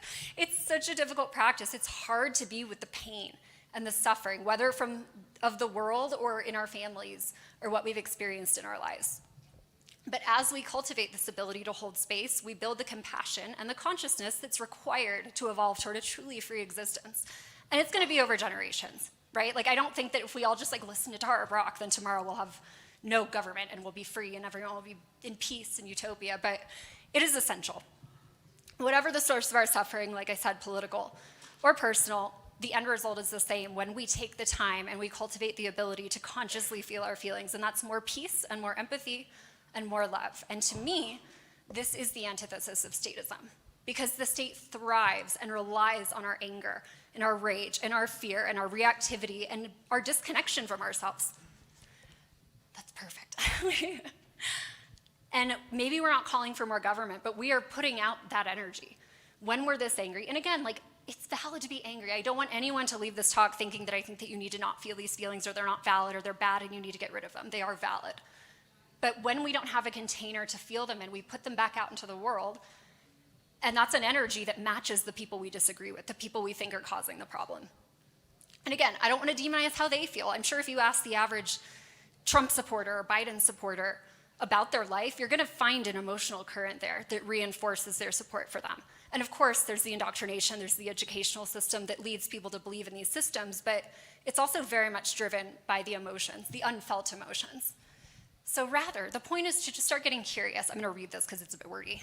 Get curious about how we can change the emotional landscape of human existence to support the evolution of cognitive consciousness, starting and ending with ourselves and those around us. And this has ripple effects. Because we aren't really taught self-compassion, we aren't taught how to be kind to ourselves and accept ourselves. We usually learn the opposite. So if we can cultivate this ability, we can have more compassion for others. We can empathize with other people, whether they disagree with us or not. That's not really the point. The point is to build this quality of compassion. And when you combine that, like the ability to feel your feelings and have compassion and feel love and all the good things we're talking about, when you combine that with this evolution of consciousness away from statism and the belief in authority, and all the wonderful practical solutions you're going to hear about at this conference, when you have these three things, and I'm sure many more that I'm not even thinking about, but when you have at least these three elements, that is a path forward. That is changing the paradigm in such a profound way. Because we can, without the heart and spirit, yes, we can have the material solutions. We can have the rational evolution of thought away from statism. But if we're still gripped in these reactive emotions, and we're still putting that back out there, it's inevitable. Like, I think Derek's shirt says, a revolution without healing is a recipe for disaster. That's it, right? Yeah, it matters. But I want to also acknowledge by the same token, if we just do the heart and spirit, and we don't focus on the practical solutions, and we don't focus on the cognitive evolution away from statism, well, that's like burying your head in the sand. And I'm from Los Angeles. It reminds me of the yoga teachers in LA who are like very compassionate and they mean very well, but they're still going out and voting for Joe Biden and thinking that that's the compassionate solution, right? It's funny and like it is very funny and it's very frustrating, but that's like the good intention of heart and spirit and compassion being thrown to waste because we don't focus on the other solutions. And if all of this just sounds ridiculous to you, like, oh my God, this is stupid, this is not gonna have any long-term effect, I think it will. But if you disagree, that is fine. So I will just appeal to you to consider yourself. This is for you, for no one else. Forget about forgiving the status and forgiving the cops and forgiving all the people who perpetrate these offenses and injustices. This is for you because, as I've been saying, when you live in that reactivity and you live in the anger and your emotions really are dependent on the system, like you're reacting to what the system does, you're not free. So this is for your own heart, your own spirit. At least it's been for me. And with that, I just want to come to some resources. I think, there we go. So I've already mentioned Tara Brach. She's wonderful. You can just search her. She has books, podcasts, meditations. And like I said, it's a good practice in the compassion and empathy because there are some things where I'm like, oh, we're going to talk about voting again. That's the thing. Like, she means really well. To her, that is the solution. That is compassion. Robert Strock, he's much lesser known. He's on YouTube. He has incredible meditations about getting into your feelings with compassion and presence, and they're very relatable. They're very short meditations, very helpful. I'm sure a lot of you know who Ram Dass is. That's just a general, listen to Ram Dass. He has podcasts on SoundCloud, and he's such a good guide for just being with what is and being present. There's Wetiko by Paul Levy, which I haven't actually read, but from what I know about it, I think it's very much adjacent to what I'm talking about and the result of what happens when we are disconnected from ourselves. There's When Things Fall Apart by Pema Chodron. I could be saying that wrong. She's a Buddhist monk. Very relatable, very simple, basic, to the point articulations of feeling your feelings and being present. The body keeps the score. I'm sure you guys have heard of that, some of you. That's a more scientific, biological approach to what happens in our bodies when we are unable to be with trauma and to be with difficult emotions. That one's very helpful. Block therapy. This is actually a physical practice, and it is one of the best things I've ever done in my life. It's like a bamboo block, and there are classes online, you can look it up, but it gets deep into your fascia. And what I find is that when I'm in my ribs, I'm in my heart, there's the most intense pain I've ever felt in my life, but it's not just physical. I am feeling the emotions that have been interwoven into my body as I've been gripped throughout my life. Highly recommend block therapy. Then there's yoga, especially yin and restorative. I don't have to explain this, you can look them up. It's, again, getting back into your body and being present, focusing on your breath, getting comfortable with feeling what is, even if it's really unpleasant and it sucks. And then just a couple free meditation apps, Insight Timer and Plum Village. There's all kinds of meditations on there. You can see what feels right to you. Maybe you'll hate all of it, that's fine too. But there's a lot of different options and you can see what resonates, and that's all I got. Thank you for having me.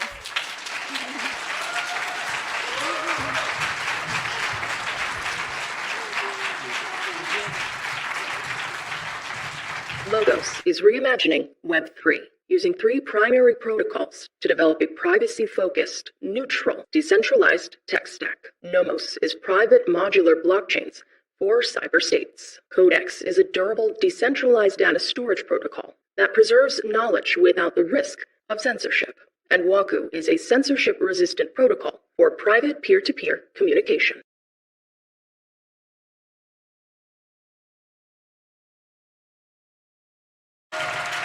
Great talk, right? All right. I want to make sure everybody who's here in person, the streaming audience just saw an ad for Logos. That is one of our sponsors, logos.co, and they are a tech company we're going to hear more about on Saturday, but they're basically some of the people trying to build the infrastructure. For those who are not super tech savvy like myself, maybe we use the tools that other tech folks build. That's what Logos does. They're trying to build a tech stack that has private encrypted messaging in it, has blockchain on it, and has the tools that communities need, that land projects could use, churches, et cetera. They're trying to help us build the infrastructure for the parallel networks that we need, or that we know we need for the future. And I want to make just a couple of quick announcements before we get to our next speaker. First off, there was on the workshop schedule, for those who've seen this evening at 7 p.m., our friends Yoshi and Paula, who were helping us with the ceremony earlier, they were hosting that for 7 p.m. They decided to change that to 6 p.m. out front here. So if you're curious about that on the workshop schedule, just after we wrap up, go meet them there. And then, of course, the concert will be in here 7 p.m. to 11 p.m. tonight. And if Mr. John Bush is still in the house, I'd like to invite him up here real quick. Did John step out? I think he did. All right, well, I just want to, well, there he goes. Make some noise for John Bush, all the way from Texas out here. Thanks, Jerry. All right. All right. Hey, friends, how is everybody? Give it up for peace and freedom. Yeah, give it up for the Exit and Build movement. Wow. First, I just want to thank Mr. Derek and Miriam and Hakeem and We Are Not Zombies crew, because we normally do this event simulcast, Texas, Bastrop. So I know how much work goes into putting this on, and I tell you what, it's much more enjoyable to be out in the audience watching than it is running around. But we honor you guys and appreciate all the hard work that you've done. And I think one of the most special things about these events is bringing people together. It's the connection, the heartfelt hugs and laughs and warmth, and it's definitely something that fills my cup, and I hope it's the same for you, and I know that it is because I can see it. Was really grateful to have sponsored the event this year to make this possible with our company, Live Free Academy. We got any Live Free Academy folks in the audience?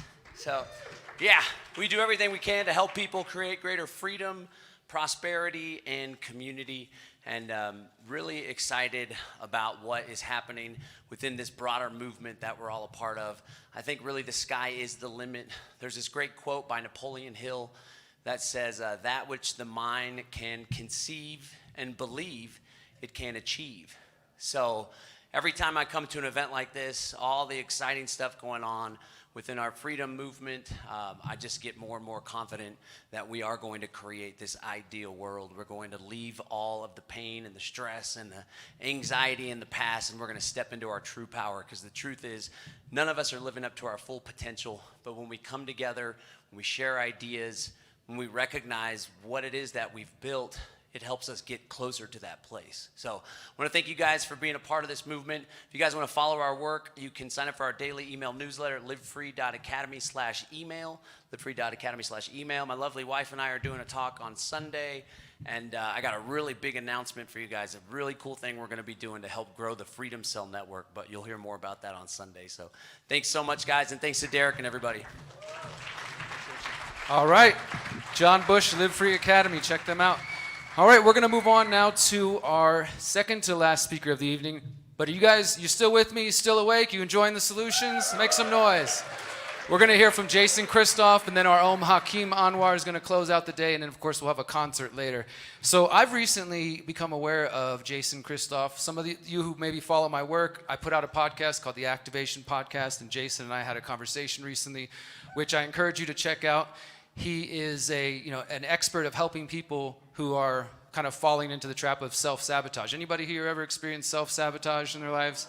Yeah, I'm sure a few of us. So this is one of the things that Jason has taken on, and today he's going to be talking to us about how, ancient black magic, right? And how that can be mind control or it can be freedom. So please give a big round of applause to Jason Christoph.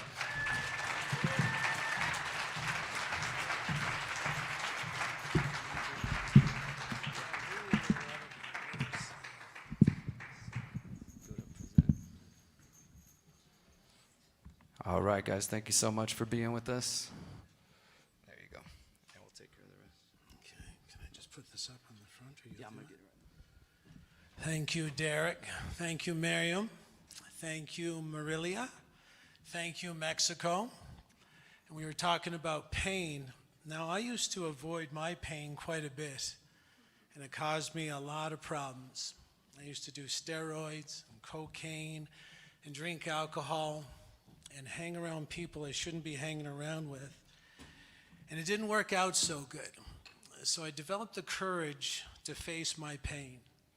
I opened the blast furnace door and I let that fire consume me whole. I let the pain train run me over and then back up and run me over again. And when I faced the world without all those sedative compounds, I saw the world for what it was. I saw myself for what it was, and I said, shit, this place is in trouble. I'm in trouble. So I tried to figure out what I could contribute, what I could do to make sure to heal the world in the fastest way humanly possible. And I found that mind control, brainwashing, propaganda, and psychological manipulation are the cornerstones of why people aren't achieving their full potential. They're avoiding their pain. Mind control and brainwashing can explain everything from a teacher at a government school telling kids there's more than 2 genders, and a medical doctor turning their back on their patients and injecting them with poison. It's all based on mind control. So I've dedicated my life to studying mind control and brainwashing and propaganda and behavior modification.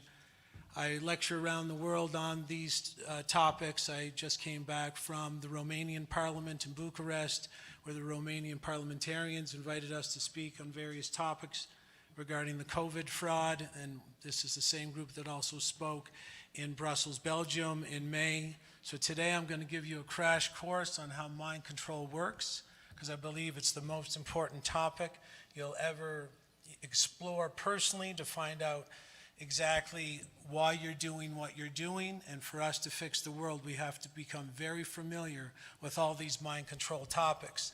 So again, we're going to do the black magic, mind control in our modern time, and I will explain to you as well that magic is neither good nor bad. It's neither white nor black. It's the heart and the intent of the magician that determines the spell. We're having black magic mind control forced upon us, and I quit a lot of my addictive habits by using the same mind control and behavior modification tactics, using them against myself, cleaning myself up, and that determines, I mean, if you're going to modify your own behavior for something better, that's white magic. If the government is mind controlling you to line up and volunteer to stick yourself with poison, that's black magic. There's a big difference. This is Aragorn from the movie Lord of the Rings, and one of his quotes in the first movie was, "Do not look into the eyes of the dark wizard, for he will cast a spell on you." Your eyes have to do a lot with how you're going to be mind controlled, how you're going to be brainwashed. This is why there is a pyramid on the back of the American $1 bill. Does anybody remember what's in the pyramid? Anybody? It's an eye. You are mind controlled through the eye, and we'll further elaborate on that in the presentation. I'm not too sure if you're aware now, even Google will not block this. Does anybody here know that Media was an ancient country? Are you aware of that? Where do you think we get the word media from? And do you notice the word media and the word medical has the first 4 words together because they're intertwined. And this, you can even read it. Media was an ancient country located in northern Iran, which corresponds to the modern regions of Azerbaijan. The art of mind controlling you to self-sabotage your own success and your own potential is very old. This is not new. This is why media, our media today, took its name from this ancient country media, because this is where they used to teach the ancient mind control tactics, so that kings and queens of the Mediterranean could mind control their populations into submission. Now, if you want to see mind control, this is a great example of it. This is how mind control is done. You won't understand how it's done, but I will explain after the video was done. So if you could just roll. These days, you don't have to be a doctor or a magician to have power over people. Social media can give anyone the ability to influence the masses, and that influence can be quite profitable. So to find out if I have what it takes to be an influencer, I enlisted the help of 3 social media celebrities with over 6 million combined followers. Meet Griffin. What's up, you guys? Ditto. Hey, guys. And Andrew. Hey guys, it's Andrew. It's a vlog. We met at the World of Fruit, a selfie lover's paradise, for a lesson in influencing. So listen, I thought maybe we could scroll through my feed a little bit. Maybe you can give me some tips. For sure. Let's do it. Yeah. I asked them to be honest with me, and I regretted it immediately. What's the cover of this? Cover. Is it intriguing? Is it captivating? Are you getting an audience from it? I hadn't thought of that. Okay. How's this? It's a hot day. Ice Ice Baby for Yeah. that? Remember that song? I do, yeah. Sweet. I'd say we look très chic, right? Very cool. Yeah. He loves swings. My caption idea was, you are getting very sleek. They did not hold back. This is kind of creepy. Caption is, nothing like a tray of cold ones. It looks a little forced, but like, it's not to the point where it's like, oh, you know? Oh. There was a lot of constructive criticism, I don't know if I love the filter. Yeah, the filter, that's exactly what I was thinking. and some not so constructive. And my caption was, he's channeling his inner Gallagher. For your age demographic, I think that's... I've always wondered, does being an influencer mean that you are less susceptible to being influenced? Yes. Interesting. Did you guys notice the red cloth behind here? I did indeed. I was here a week ago, took a selfie. Oh. I'll give you guys a little peek here. Just wanted to, you know, whet an your ad? appetite. Well, basically, it's gonna be my first endeavor at being an influencer. Okay. Speaking of which, Since these guys get paid to promote products, I posed a challenge. I gave them 50 unglamorous items to choose from, gravy boat, toilet paper, whatever this is. and gave them free reign of 20 different selfie-licious rooms to snap a pic. Before I showed them my magic, I wanted to see them work their magic. I'm gonna give you guys 5 minutes to start now. Have at it. Headed downtown with an LA crowd to Okay, that's not flexible. teach you just how we get down. First we glow up, then we show up, and we make our rounds. No need to boast, I know you know us, so you peep our style. Come in, can't keep a secret, kind of flawless. Watch me, I'll show you how. Selfie 6 down, come on back. Nice. Was it fun? It was a blast. Yeah? It was difficult. I had a lot of fun. All right, you probably have hundreds of photos on your roll right now. Oh, yeah. Yes? Oh, yeah. So here's what I'd like you guys to do, is each of you scroll through everything you just took and pick one photo with one product in one location that you think would make the most unique Instagram post, okay? Add a hashtag to it. Don't let each other see. And then you're all gonna post at the exact same time, okay? Ready? Post. Bones down.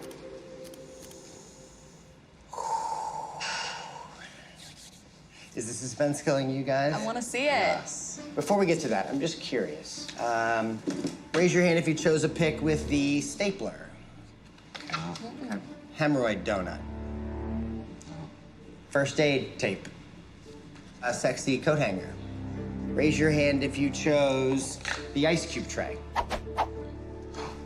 Drama. Wait, what? Wait. I have questions. Wait, I don't like you. hold on a Wait, second. Let's see. Of the many places to take a photo here, raise your hand if you posted a pic in front of the mirror wall. The disco pineapple. Big banana.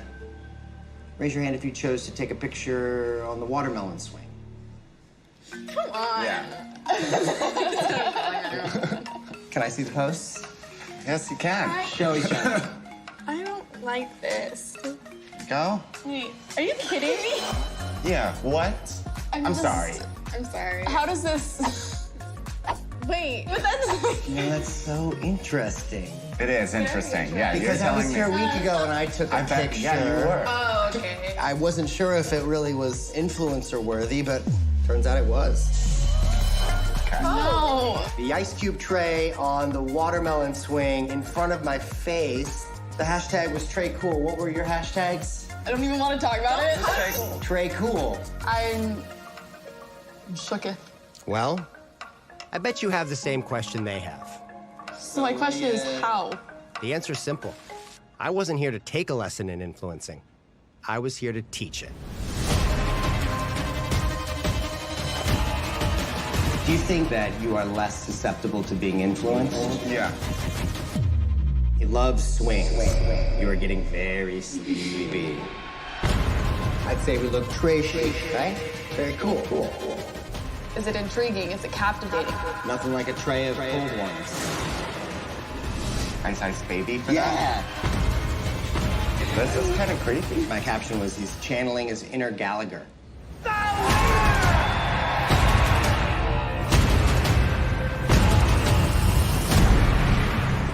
Oh, I don't like this. Why are you in my brain?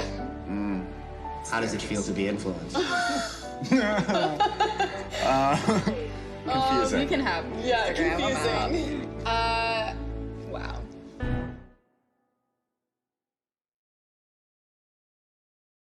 Against the public. These days, you don't have to. Do I got an echo? No, I'm good? I'm good? Okay. Yeah, I'm under my control. So these are the tactics used against the public. They can make you do anything, and you have no idea that you're doing it. It all operates outside your conscious awareness. So let me just try to move ahead. So what did the Medes, which was the name of the group in media thousands of years ago, what did the Medes in media know about humans? Humans are programmable. This is the art they used to teach to other kings and queens from around the Mediterranean. Humans have a conscious mind and a subconscious. The subconscious mind controls most of human behavior from the shadows. So most of your behavior comes from a part of the mind you know nothing about. The conscious mind acts out the direction of the subconscious. The human themselves believes they're in full control of their behavior, just like those teenagers, when their subconscious is manufacturing most human behavior from the shadows. The subconscious is obsessed with safety.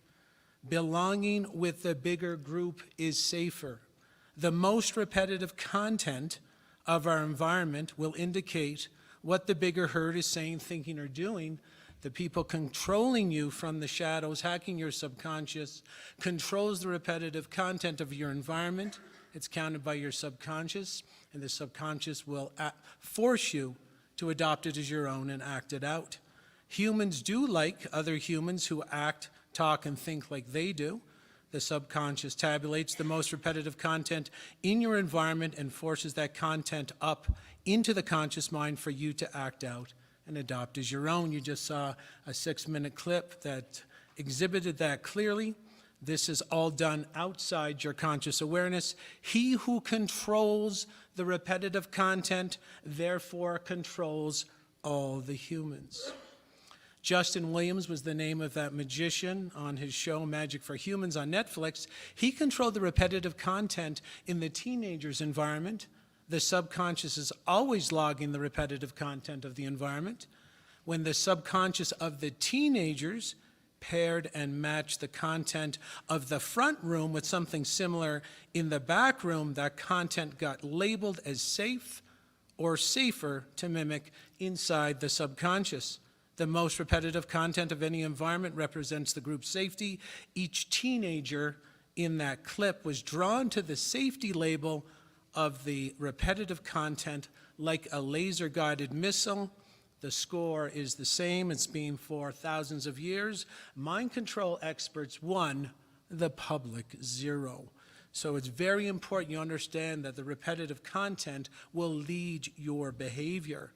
This is done so fast it will baffle your mind. The subconscious mind processes 400 billion bits of information per second, and the impulses travel at a speed of 100,000 miles per hour. And your conscious mind is the part you're listening to this talk with.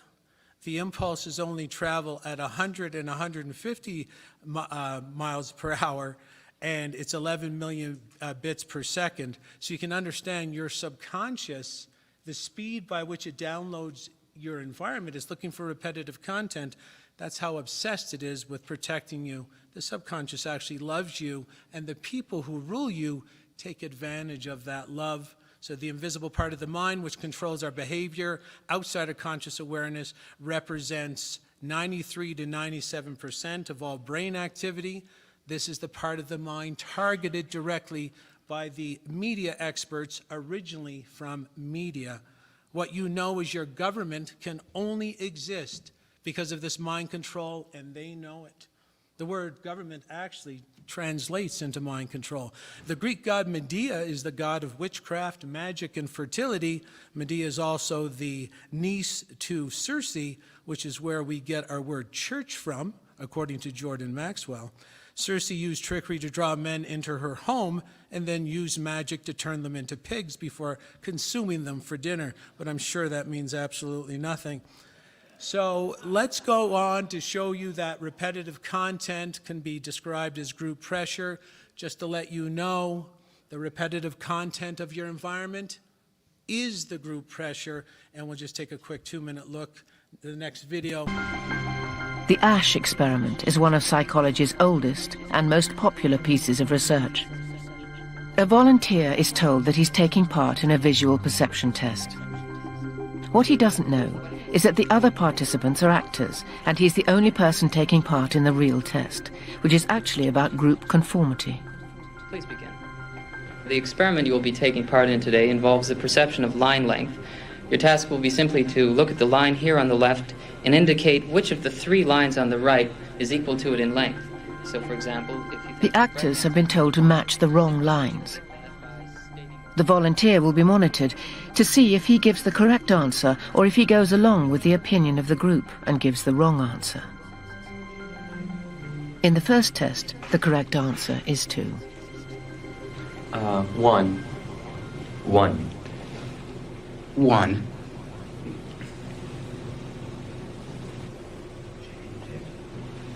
2.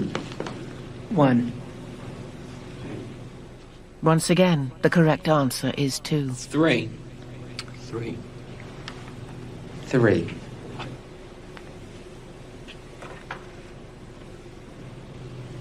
3. 3. The Ash experiment has been repeated many times, and the results have been supported again and again. We will conform to the group. Again, we're very social creatures. We're very much aware of what the people around us think. We want to be liked. We don't want to be seen to rock the boat, so we will go along with the group. Even if we don't believe what people are saying, we'll still go along. 1. 1. 1. 1. Group dynamics is one of the most powerful forces in human psychology. 1. 1. 1. The gentleman's subconscious is just counting for repetitive content. He feels the pressure, and the subconscious says it's not safe to go against the group. This is the primary mind control tactic used against the public every single day to maintain this evil government structure. And until the public understands how they're mind controlled to do illogical and irrational things, they will also be governed by this very ancient crime syndicate that we call government today. There's an old trick, too, an old black magic trick. It's called fixing of the gaze. You can go back into black magic manuals, thousands of years old. They talk about fixing of the gaze. It's the same concept in an old hypnosis trick where they would have a pocket watch and make the person just fixate their line of sight on that single point of attention, the pocket watch. And people don't understand that if you fix your eyesight on one single point of attention, you get these massive brain change functions that could place you under mind control much more effectively.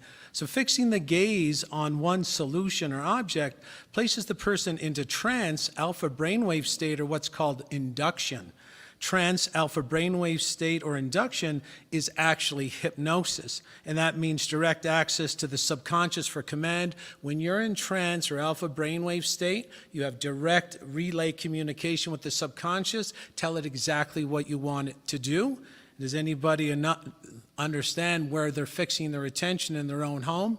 It's a TV. This is what the TV was invented for. It's an old black magic trick. You're in a black magic show. It's fixing your gaze, and you'll go into induction or alpha brainwave state. So oddly enough, watching screen entertainment was only invented to fix your gaze, change your brainwave state, and mind control the viewers, where they will pump in all the repetitive content that they deem fit, that they want you to follow for their upcoming agendas. So we'll play this video just to show you what happens to your brain when you actually stare at a screen if you think I'm pulling your leg. You can play this video and make sure there's sound. I found that people who didn't have a good tolerance for what I called unstructured time watched more TV. And I would say this is probably true for use of the internet too. If you don't feel comfortable with yourself and you need to fill up that time when you're by yourself and you don't have anything else to do, then what are you going to do? You're going to gravitate to the easiest, most inexpensive medium that was ever invented, which is virtually free, television, and fill up your mind with something else. So it's a kind of form of escapism. The effects of television on the mind are probably one of the most studied aspects of our society. And one of the things that takes place in the mind is that the frontal lobe is being bypassed. Within minutes of sitting down and watching television, the frontal lobe activity simply goes almost to nothing. The frontal lobe of the brain is the seat of spirituality, morality, and the will. It's actually the analytical portion of our brain, and it's actually the decision maker. And so it's a crucial aspect in regards to our future success and happiness, is how well our frontal lobe is functioning. And unfortunately, entertainment television suppresses the frontal lobe of the brain. Actually, in about 90 seconds of viewing it, the frontal lobe circulation begins to go down, and it actually has an adverse effect. And you know, the interesting thing is people watch entertainment television often due to the fact that they feel a little depressed or anxious. So you can see the center of morality and the will is shut off when you're watching either the movie screen or TV screen. Have you noticed any morality missing these days? Have you noticed any free will missing these days? And this group is that old. They invented the TV for this exact purpose. The TV is not there to entertain you. Your TV is there to entrain you. And this short video is going to show you how quick the repetition could be, how fast your subconscious downloads the repetitive content. You won't believe it. And then the effect, the unbelievable effect of putting a clip in a longer movie that's only 1/10 of a second long. Watch what it does to these moviegoers. Let's play this whole video. In 1957, James Vickery, a market researcher, conducted a 6-week test in a New Jersey movie theater. A high-speed projector repeatedly and subliminally flashed the slogans "Drink Coke and Eat Popcorn" over the film. I thought I'd make my own cinema ad to try something similar. And she was like, no, I'm just... According to Vickery, popcorn sales went up 57.5% and Coke sales by 18.1%. That's much better. Can I have a look at where it says "forget the film" over the girl with the rose in her hair? I think that's a frame too long. Can we get that down to 1 frame? Let's see how that works. Yeah, well, this video is absolutely fantastic in regards to, I don't know if anybody knows who Darren Brown is. He's he's a mind control expert. And his best use of group pressure, if anybody wants to get this film, this made-for-Netflix special, it's very difficult to find. It's called The Push. So I have a copy of it, right? So The Push is, he organizes this big group pressure situation where there's 70 people, actors, and there's one guy who doesn't know what's going on. And they modify the group pressure in a way, and it might be 2 hours of hacking, and it's called The Push, because at the end of the scenario, there's an old man, supposedly, an old man on the top of a 10-story building, and to relieve the group pressure, I don't know how he got permission to do all this filming, but to relieve the group pressure, the one mark, as they call it, the one victim, the person who doesn't know what's going on, and he's the center of the group, the group pressure.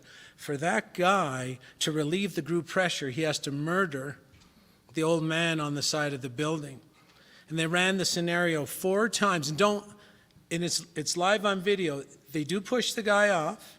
He's not an old man, he's a stunt man. He's harnessed, if you think this is going really sideways.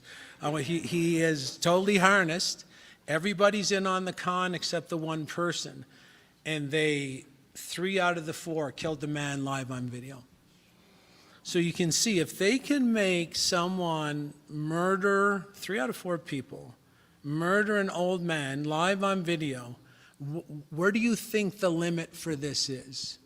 There is no limit. And if you don't understand that they use the fear and they use other things as well, maybe, Derek, do you want me to skip that one, or we try it? Maybe? Yeah. So they use fear as well. And a lot of people might not understand the fear activate, this part of the brain the gentleman was talking about earlier on that video, the prefrontal cortex. This is a smart part of the brain. You have a huge war on your prefrontal cortex. Anything that inhibits blood flow in the prefrontal cortex helps upregulate mind control, because you don't have access to your high IQ. You don't have access to morality. You don't have access to free will. You just don't. So they have various compounds that shut down your prefrontal cortex. They have various processes that shut down your prefrontal cortex. And I'd like to say coffee isn't one of those. People who know my work know that I'm hard on the coffee, because this group, this old group, used to use alcohol to inhibit the prefrontal cortex. But what are the drawbacks of getting everybody drunk on the work site? Well, you don't get a lot of work done. Right? You can still mind control them, but they're falling down. They're not really building your temples as designed. So with the Crusades, some of the knights came back and said, well, we know you love the alcohol, but you got to see this shit. You got to see, we found this stuff in Arabia. We know you like the tea. And when I say this, I'm alluding to sort of the epicenter of this group. The epicenter of this group is the UK royals. That's how they maintain that position. Is we know you like the tea for sedating the slaves and shutting off the blood flow to the prefrontal cortex, but you got to see this stuff we got. This is coffee. And they put in 3 times as much work when you get them high. And they're not drunk anymore. And they're up the next day doing as hard a work. So I don't know, do you want to, we're ready to roll? Okay. So we'll play this video. It's just, again, show you a little snippet of how fast this can be done, how effective it's done, just to give you the lens, the aperture of what this group can do with this technology and have been doing against you and your families for a very long time. Roll it. In 1957, James Vickery, a market researcher, conducted a 6-week test in a New Jersey movie theater. A high-speed projector repeatedly and subliminally flashed the slogans "Drink Coke and Eat Popcorn" over the film. I thought I'd make my own cinema ad to try something similar. According to Vickery, popcorn sales went up 57.5% and Coke sales by 18.1%. Can I have a look at where it says "forget the film" over the girl with the rose in her hair? I think that's a frame too long. Can we get that down to 1 frame? Let's see how that works. Whether Vickery's results were due to the subliminals could never be shown, and the experiment has become shrouded in urban myth. That's great, that's nice. This is the Genesis Cinema in East London, which kindly agreed to include our ad amongst the trailers for a screening of Ocean's 12, a carefully chosen film which, if the ad works, the audience will not be able to remember. Not a bad thing.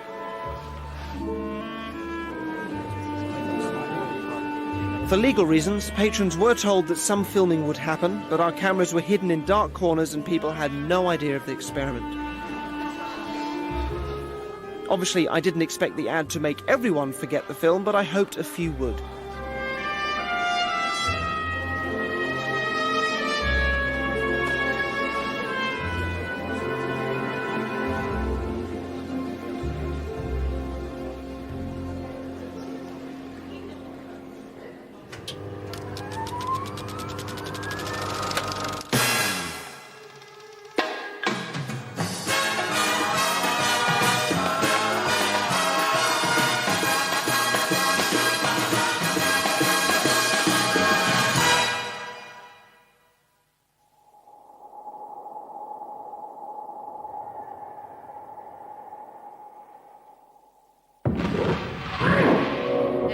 like, you know, I'm your sister. How could you, I've forgotten about this, I've forgotten about this.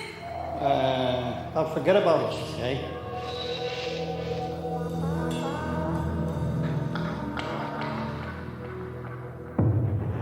I know what's happened. I just can't think of when. I left the cinema and we let the people watch the film. Our cinema audience has now watched the film after absorbing my special ad. We stopped them on their way out to see what they could remember. Why don't you tell me about the film you just saw?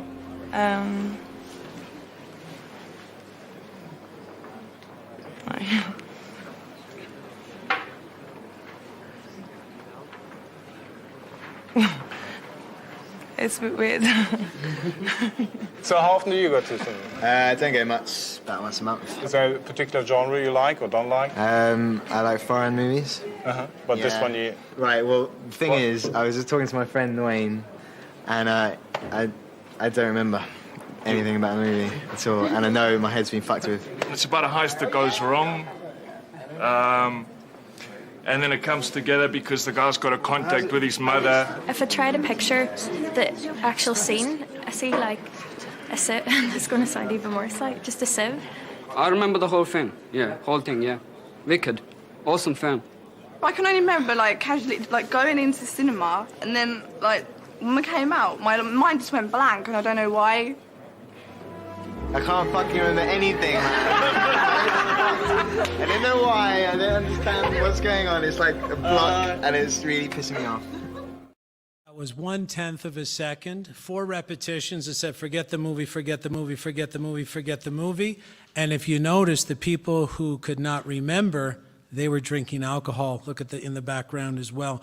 This group knows that there's a certain percentage that you can capture with the mind control at a base level, but if you intoxicate them, you upregulate it. But wait, like a bad infomercial, there's more. So yeah, my slide I can't read what's on my slide, it's kind of truncated, but the use of psychoactive drugs that interfere with the the frontal lobe or the prefrontal cortex, helps upregulate mind control, and this is what I believe these bags that these ancient figures would carry around with them to control the masses. These were bags of drugs. So they use, the popular drugs of old were the blue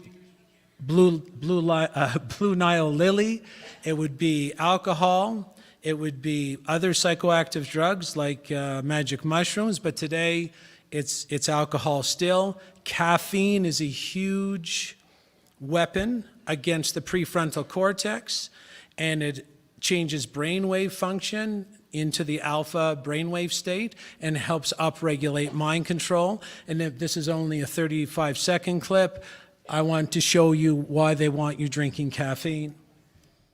To researchers at Wake Forest in North Carolina, where I underwent 2 MRI brain scans. This first scan with no caffeine in my system. Then I downed just 1 drink. Now my second MRI. This was my brain before caffeine. This was after. The difference was remarkable. It's like a 40% drop in the blood flow to your brain. So that's a lot. So before caffeine, with caffeine, the blood flow to my brain dropped about 40%. 40%. Really? When you don't have access to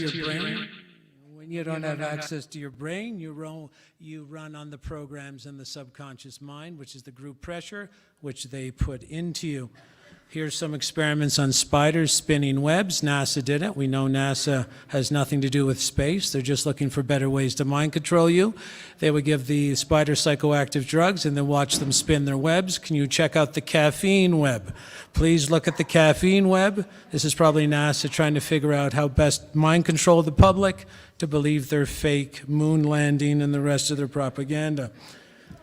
And did you know that there was a Starbucks coffee cup in every single scene of Fight Club with Brad Pitt and Edward Norton? We'll roll this 1-minute clip.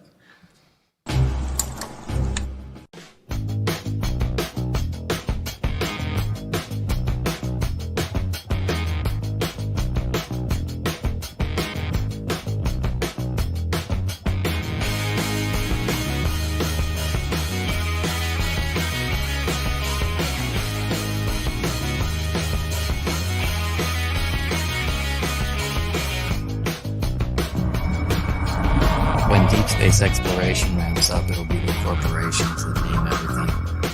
The IBM Stellar Sphere, Microsoft Galaxy, Planet Starbucks.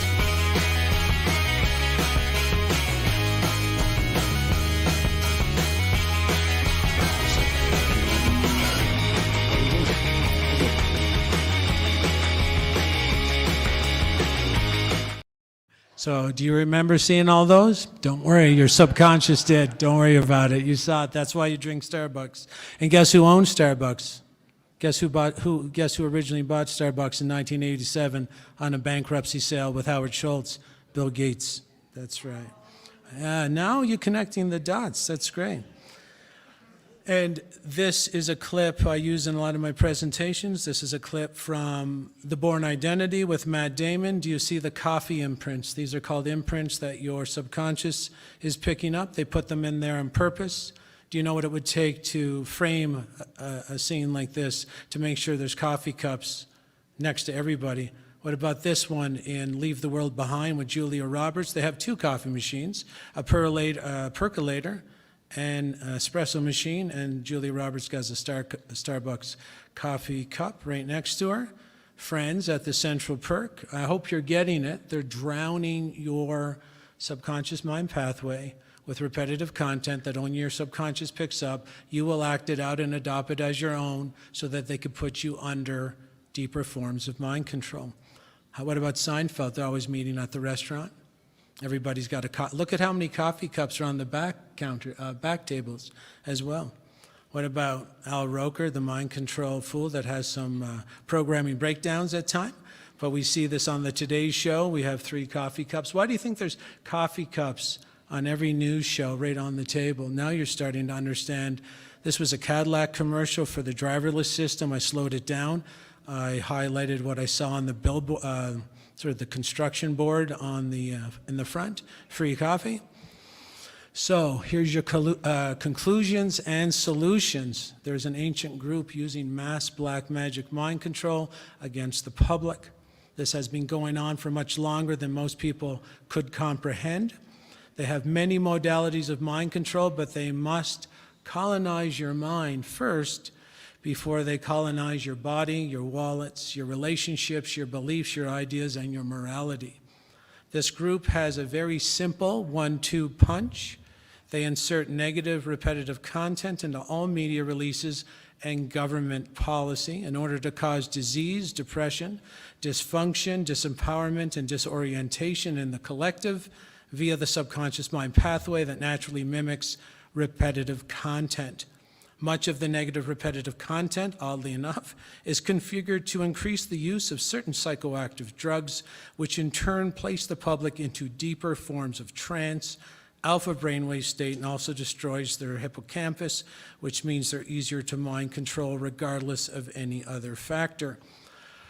One more page. Obviously, the biggest threats are entertainment screen productions and the psychoactive drugs of the day: caffeine, alcohol, marijuana, smoking marijuana, vaccines that target the hippocampus, and psych meds, to name a few of their current favorites. Whatever you want to accomplish in life, please flood your senses with that content only. So if you want to use this technology as I did to quit my addictions, you do white magic. You upregulate repetitive content in the direction of your dreams. That's it, and everything else gets turned down. You turn up the positive content and you turn down the negative content. Hypnosis can offer a direct pathway to the subconscious mind if used correctly. If anybody would like to email me, I have a library of hypnotherapies that I've personally helped create, and it can give a direct access to your subconscious for getting healthy, losing weight, making money, becoming abundant, being happy. And if you turn down the bad stuff and turn up the good stuff, you'll see a huge improvement. I always tell people, build your 5 pillars of strength: physical strength, emotional strength, spiritual, intellectual, and financial. I teach this for free on my Christoph Report email system. Sends out reports 4 times a week, and you can definitely get on that email list. Just email me at info@jkristoff.com. I'll educate you for free, and if you ever want to do one of my paid programs, that's up to you, but I will slow drip you this information for free because it can be like drinking water out of a fire hose. So thank you for your attention. I hope you got educated with my talk. Thank you for having me.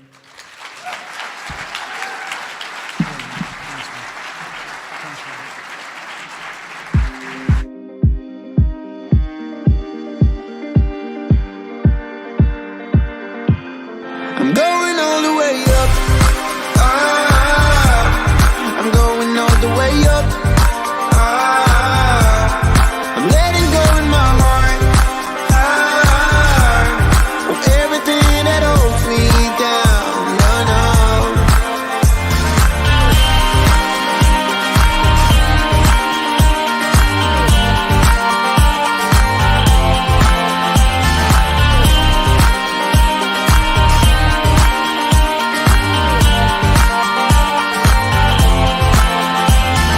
Look up to the sky and I got this relief inside. Then there's no need to hide. I'm going all the way up. I'm going all the way up. I'm letting go in my heart of everything that holds me down. No, no.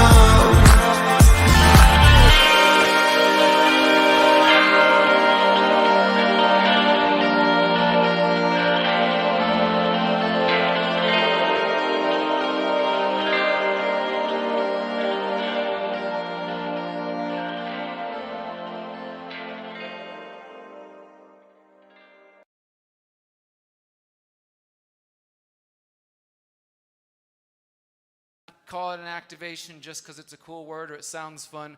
We hope that each and every one of you who are watching at home and those of you who have traveled from all over the world. So far I've heard Denmark, UK, Germany, Australia, Canada. Anything else we got? Anyone else? Guatemala? Okay, so people coming from all over the world, don't just make this a 5-day thing that you come here to Mexico and then go back home and nothing changes in your life. We put the energy, the time, the money, the blood, the sweat, the tears to get you all here in the hopes that if each and every one of us go home to our various spheres of influence in the different parts of the world, if we listen to each of these days, we take the health information, the permaculture information, building parallel networks, decentralized technology, how to build strong communities. If we take that information and we all go home activated and ready, ideally in 1 year we should come back and we should all have stories about how much change has happened in our communities and how we bought land now we're homeschooling our kids, or we're growing our own food, or we started a freedom cell, whatever it may be. So please, I'm telling you as nicely as I can, while also wanting you to come back, but don't keep coming back if you're not doing anything. The point of this is for you to get activated. So seriously, I speak at a lot of events, and the reason I started organizing my own events is because I got tired of being invited to places where it turns into it's just a party, and there's no focus, it loses its momentum. So the moment the Greater Reset becomes just a party, it's the moment we stop organizing this event. So if you want us to keep going, please get activated, please really put yourselves together. Let's change the world together. All right. We are down to our final presenter of the night. I want to make, just again, a couple reminders. I still have somebody's credit card here. They haven't claimed it. Again, a black card. It's got like a red stripe on it. It's a Visa. I'll be holding on to it, safekeeping until somebody can come prove they own it.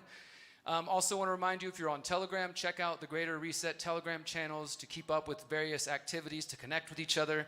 Tonight here at 7 p.m. there's going to be a concert, lots of music, 7 to 11. Out there at 6 p.m. there's another gathering. And right now we're going to get to hear from my good friend who is really one of the core pieces of the Greater Reset here in Morelia in Mexico. He does so much behind the scenes that you don't see, and he typically speaks on our Tech Day, but he wanted to switch things up this year and talk about health and really the energetics of health. So please give a warm round of applause to Hakim Anwar.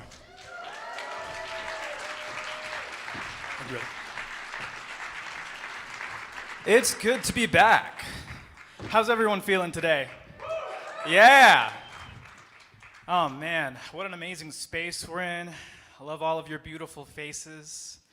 I also like the venue. I like the sacred geometry in the ceiling. It makes me want to get resonant with y'all. If you guys want to join me, I invite you to join me for 3 breaths. And then on the last breath, let's get into an Om. So Let's breathe in once. And again.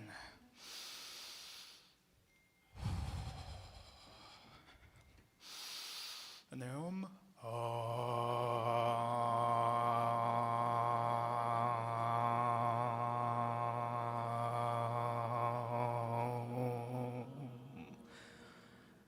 what a beautiful sound.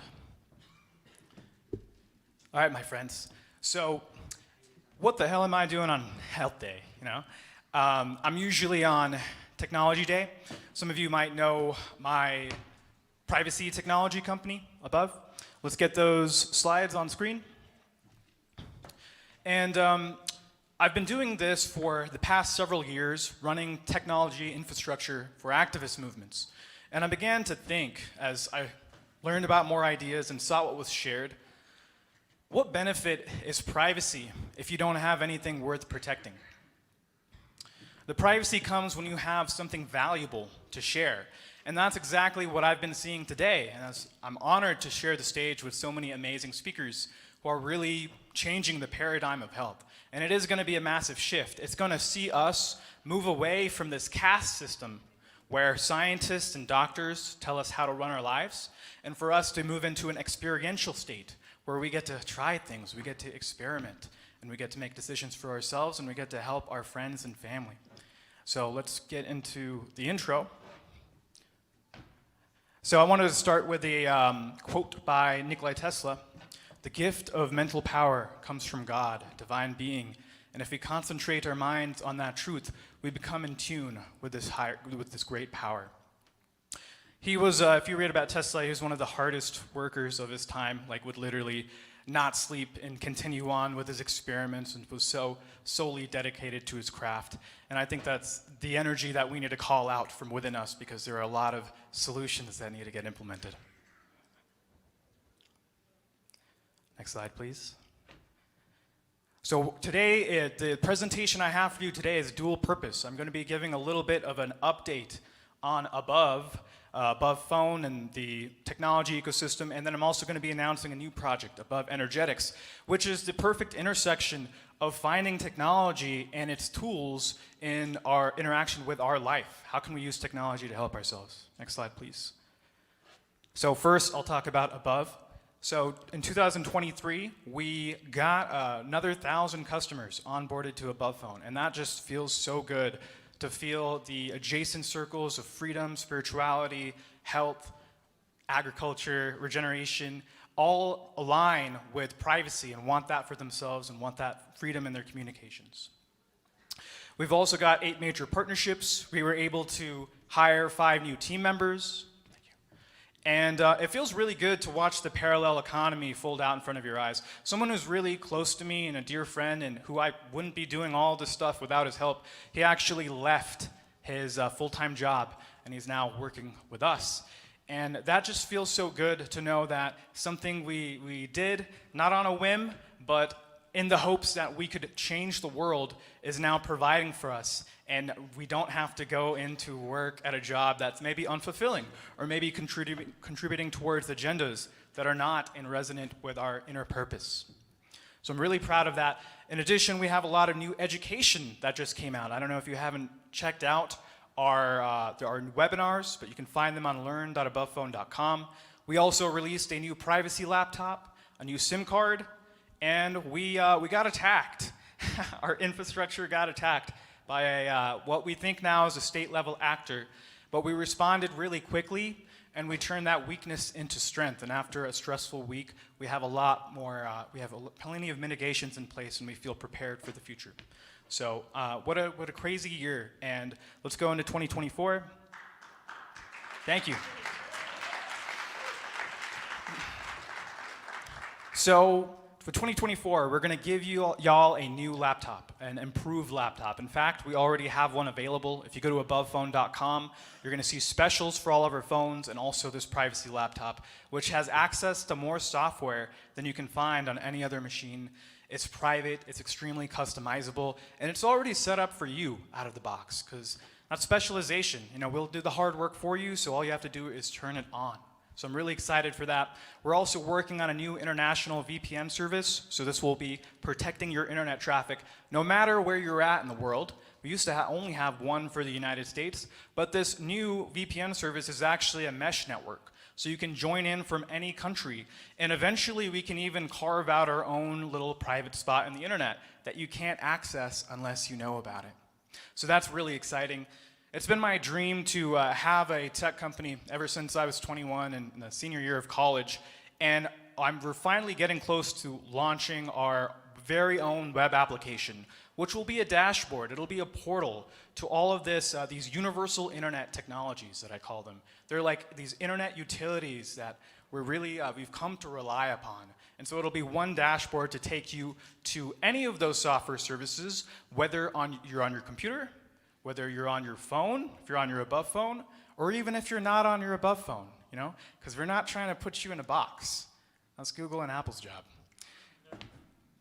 We're going to be doing more webinars and community calls and improving our support. And lastly, we're going to bring our community in, because we know right now there's a shift of instead of going in for one job, we're all developing a bunch of side hustles, these different revenue streams, and we want to be a part of your support structure. So we're going to decentralize our affiliates program so you can make money for promoting the phone to your friends, and then also you can make money from sharing it with other people who promote. So it's a multi-level affiliate program. So all exciting stuff. But let's get on to the real reason why I'm here today, which was 2 years ago, and I got this random website, and it claimed that it could do something like shoot quantum energy just by me sending a picture to him. And I was like, nah, bullshit. And so all I had to do was take a picture of my hand and upload it. And I was very skeptical, and I just waited. And after a minute, something really strange happened. My hand felt like I had sat on it for a really long time, and I got the tingles, felt all this energy go up my hand. And for the first time, I saw a tech demo that I could not explain. And it made me realize, like, wow, there's a lot that's being hidden from us, or maybe not hidden from us, maybe it's information we're just not exposed to. And the beauty of the universe and the technology we can use is now coming into the field. It's becoming more accessible. So from then on, I was a little bit more open when being introduced to this technology. And luckily, the very next year, I was introduced to a good friend who you're going to hear from later, who introduced me to Rife technology. And with Rife, and also with another technology I'll talk about today, I started on my own path. I was working in, you could call it big tech for a long time for different startups, and that was a very stressful environment. We just talked about how bad coffee was. It also increases the acidity of your internals and keeps you in a constant stressful state. And that led to something for me that was called adrenal fatigue, which meant I didn't have energy. Like, I would have to take a nap at 2 p.m., and I didn't wake up feeling refreshed. And so that was really challenging, and I had to reach outside myself and look to energy medicine, look to energetics to help me. And by using PEMF on my adrenal glands, near my kidneys, after 3 weeks of doing that, I felt like I was restored, and those effects have lasted till today. And then there's this big concept now of us paying attention to these geopolitical issues, whether it's the war in Palestine or the war in Ukraine, where we're kind of, there's a lot of videos on Telegram, and you get dialed into that. You almost start to root for one side and be impressed by the technology that's on display. It's glamorizing war, The internet has kind of done that for us. It's made that stuff really accessible. Well, I thought about it, and it was like, that's not what I want to do. I want to glamorize healing. That's really what we need to do. And that can only happen through peer-to-peer interactions. That can only happen through helping each other. And I think energy medicine is a perfect bridge to that. If anyone who's gone down the conspiracy rabbit hole has heard of or researched things like deep underground military bases or secret government alien pacts, they might know this notion that the government or this hidden technology is at least 30 years ahead of what consumers have. I say, why don't we catch up? Why don't we learn? Why don't we study? Why don't we experiment? Thank you. So that's what this is about. This is about stepping forward into that and sharing some technologies that I've tried myself and find plenty of scientific rationale for. And so if we could go to the next slide. And I have this reclaimer. I'm not a doctor or scientist, okay? You know, I want you to do your own research, and I've tried to, I have references at the end of this PowerPoint that are really, really good, but I feel like energy medicine can help everyone. The technologies described herein are for experimental purposes. They're not approved or emergency authorized, like the vaccines, or things that make men lactate, nothing like that. And so, not FDA approved, and that's a badge of honor in today's times, okay? All right, and lastly, in most countries, you have a right to self-medicate. You have a right to self-experiment, okay? You're not practicing medicine, you're just trying things out, and maybe you're asking friends about it. So it's time to get a little bit more creative about how that works. Next, please. Let's talk about some fundamental concepts you need to understand before you go into energy medicine. So you can see frequency, resonance, energy, electromagnetism, free. That feels good. These laws underlie all human sensory phenomena. Our five senses, and even the senses we don't know about, rely on these concepts. And there was a study done, I'm forgetting the name of the scientist, but there's actually way more than 5 senses. There's 46 senses in total, and he condensed that down to 32. But there are things like measuring the temperature, that's another sense. There is humidity. There is the feeling of fear. There is the sexual feeling. There is the parental feeling. These are all feelings. These are all vibrations. And that's why this is important. The universe is a vibrational field. And so we're all feeling into vibrations. And the question is what if we can get vibrations outside of the body into it to repair the things that we might be missing, or to make better the things that we want for ourselves. So that's a really exciting idea here. Let's see. Yep, so all of our senses, all of our eyes and ears, they're just antennas, and they are detecting vibration. And I think this is going to wake up a lot of innate qualities in us. I think that the energy weapons that are deployed, and deployed for a reason, are there to subdue some of these hidden senses that we don't know about. Whereas, you know, Aboriginals in Australia, they don't need any instruments to find water under the ground. They can find it with just their hands. So I think a lot of these qualities will be reawakened in us. Let's go next. Let's talk about energy. Energy, in the physics definition, is the ability to do work. When you don't have energy, you don't feel like doing work, right? And there's many forms of energy. And we're constantly converting it from other sources, right? We're eating food, we're getting light from the sun. Now, what if there's a way to take energetics and energy medicine and use that to supercharge ourselves? We're going to learn about that. And all of our cellular pathways, they are transforming these energies that are coming in through the body, and they're using it to do work. So the vibrations of the light fields are being transmitted into chemicals, which are just being sent into nerve impulses. And that's what we call our vision. There's a lot of different examples here. We're going to keep moving. So electromagnetism. The laws of underlying electromagnetism were discovered in the early 1800s. There's Ampere's law, which was discovered by Henry Oersted when he realized that the compasses nearby would wiggle whenever he would send current through a wire. And that is electricity that creates the magnetic field. A moving current creates the magnetic field. Then the inverse to that is Faraday's magnetic induction. That's where a magnetic field, if a moving magnetic field will actually generate current through a coil or through a wire. So why is this important? Because our body is a massive circuit. It's a macrocomputer. And our heart is one of the most powerful electrical systems inside of our body. And it actually generates its own magnetic field. Y'all have probably heard about this. You've heard of electrocardiograms, where there's also magnetocardiograms. And they can detect our magnetic field up to 3 feet outside of our body. Now it makes sense why they wanted you to stay 6 feet away. they wanted you to not be able to communicate in the bioenergetic field. And we have an amazing speaker who actually, their team coined the term biofield, Dr. Beverly Rubik, who will be speaking later this week and Thursday. So I invite you to check out her talk. She's going to be talking more about electromagnetic radiation and how we can protect ourselves. Let's keep moving. Then the second part is frequency. What frequency is the specific vibration. Every atom and molecule has its own specific vibration depending on the charges of its elements, or even the distance of the bonds apart, or the angles. So every molecule has its unique frequency. And because of this, is if you have the same frequency, you can get constructive interference or you can get destructive interference based on the phase. If there is an object and you resonate, you emit an electromagnetic field with the same frequency, you can cause constructive interference, which will cause it to vibrate faster and faster.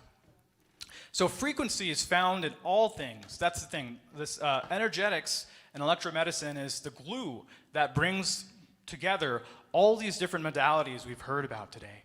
Sound, light, color, herbs, they each have specific frequencies, which we can replicate with some of the technology I'm going to show you today. And their frequencies can be constructive or destructive. So finding the frequencies that you have within your body and getting the right frequencies from outside could be a massive impact to your health. Let's go next. Resonance. This is the concept of a little energy at the right frequency. This is just any object vibrating at a maximum amplitude when it's hitting its certain frequencies. So every object has this. And it can be used, resonance is present in pretty much all forms of wireless communication. And also, again, the antennas we have on our eyes and our ears. But things like Wi-Fi, radio towers, they all use resonance. And it's really cool because we can target specific areas in the body by matching its resonant frequencies. An example up there is, that's a kidney stone, really up close. And I don't wish anyone has to pass a kidney stone, but if you ever do, then know that you can use sound waves to match the resonant frequency of the kidney stone and actually break it up inside the body and reduce it 90% in size. So imagine using frequencies to get to places you couldn't reach, like behind the blood-brain barrier, or deep within your organs, that you wouldn't have to take chemical medicine, allopathic medicine, and actually interact with the whole body, but only interact with the part that needs the help. That on the bottom right is one of Tesla's vibrators. No, not that kind of vibrator. He was pretty awesome. He really didn't care about the rules too much, and he took this oscillator, this vibrator, and it would essentially, bang and create a vibration of a certain frequency. And he went out to a steel skyscraper. I think it was in Brooklyn, and it was just a frame of the skyscraper, and he attached it to it, and he found the resonant frequency of the building. And when he matched it, it started to create an earthquake. And that's a story that is pretty infamous of Tesla's. So I like it, I take the metaphor is that if we're going out in the world and we're vibrating at our resonant frequencies, even with a little energy applied consistently over time, we can make a massive impact. We can take the kidney stones of this world, the WEF, politicians, all of them, and just break them in and piss them out somewhere. Next slide, please. Bioeffects. So establishment science, they don't even know that electromagnetic radiation has any sort of interaction. They don't believe it does. They tell us not to worry about it. One example of this is the FCC safety science for cell phones, where they use the SAR, you see the SAR rating for your phones. Well, this is how they measure that. They measure that with a dummy that's around 220 pounds, because we're all 220 pounds and 6 foot tall. And they measure the gel inside their head and how much that heats up, because they think, if it doesn't heat you up like a microwave, it's probably not messing with you, right? Absolute craziness, right? They're only concerned with the thermal effects. But there's been a lot of findings and countless and bioelectromagnetic research that shows that there is plenty of interaction. So let's go to that slide and see. Living systems are electromagnetic. So we can see that there is a scientist named Burr, and what he was doing back in the 30s is he had pretty sophisticated instruments for his time that would allow him to detect subtle changes in electricity and electrical fields. And he was actually able to map out the fields surrounding things like the embryo of lizards or tadpoles. And he was really wild because he was even able to see the shape of an egg before the embryo had even gotten to that stage. So he noticed patterns in the electromagnetic fields of living organisms, and he was able to detect whether they were in healthy or diseased states. He was also able to see changes in the electromagnetic pattern for a disease before it even presented itself in the physical body. So this is something that's happening at a layer above the physical layer, and that's why it's very important to pay attention to and take good care of it. Then there's also plenty of studies by scientists looking at the meridians and chakra points and finding that there is electrical activity where we see the 7 chakras in Vedic science and also the meridian system in traditional Chinese medicine. That's all real, and it's actually almost mapping exactly. You'll see that electrical activity exactly along the pathways. So I think that is giving them credit for the thousands of years they've been practicing science before us today. And lastly, there's been new discoveries, well, not so new, about Merkel cells, which are cells that typically exist in our fingertips that can actually put out magnetic fields, and they can sense magnetic fields. And they do this because they have melanin in it, and melanin has iron in it. So when the iron is in the presence of a magnetic field, it will pull an ion channel and cause a nerve impulse that is going directly to your brain. So you can feel the energy of others. And more importantly, the reverse is true. You can use your own conscious thought to generate a magnetic field outside of your hands, and we can heal each other. So that's the really amazing part. Next. Thank you. Even more great stuff about energy medicine. So electrical stimulation can regenerate amputated limbs. At least that's what they were seeing with rats. The scientist named Becker and many after him repeated these experiments where they attached, unfortunately to all my animal lovers, they amputated rats and they attached electrodes to the stumps. And normally an amputated limb would just stump over, you'd see scar tissue, but they saw evidence of different biomarkers that were saying regeneration, typically what you would see in something like a chameleon or something with regrowing tails. So that is really exciting. And we've also seen that these electromagnetic frequencies are much faster than their chemical counterparts, and they're much more efficient because they're not exchanging energy and losing energy involved in the countless chemical reactions in our body. So energy signals are 186,000 miles per second. A chemical reaction or chemical traveling within the body is 1 centimeter per second. Which one do you want working for you? I mean, in an ideal sense, you're going to use both, but still, that's why this is the future. Next slide, please. And again. So let's talk about some of this technology that I've been harping about. So the first is pulse electromagnetic fields. This is a device that I think everyone should have in their home, or maybe if you don't have it, you go in with a neighbor and purchase it for yourself, because it is the ultimate best at healing pain within the body, especially when it comes to your bones and joints. So it became a thing in the 1970s after World War II, where we started doing a lot of research on it, and we found that it was extremely effective for healing delayed bone union, they called it. So someone broke their leg or something and the bone didn't heal within 6 months. You could apply pulse electromagnetic fields to it and the bones would fuse again. It's a really big deal. This is actually, weirdly enough, the 35 years after it became a thing, it was approved by the FDA for a wide variety of purposes. I guess it was just that good, and so it's generally recognized as safe grass. And one of the best, it has many, many therapeutic effects. It's almost countless, the number of different effects, but it stems from reducing the pain and inflammation. So that's where it's most effective. So if you have people in your life that are dealing with chronic pain or dealing with chronic illness, especially if it's at a local spot, maybe have them check out PMEF. Lastly, it's quite affordable. The bigger units cost a little bit of money, but the value you get out of those units over time is well worth it. They're easy to operate. I even have a PEMF unit that I could keep on me at all times and have the paddles on my back.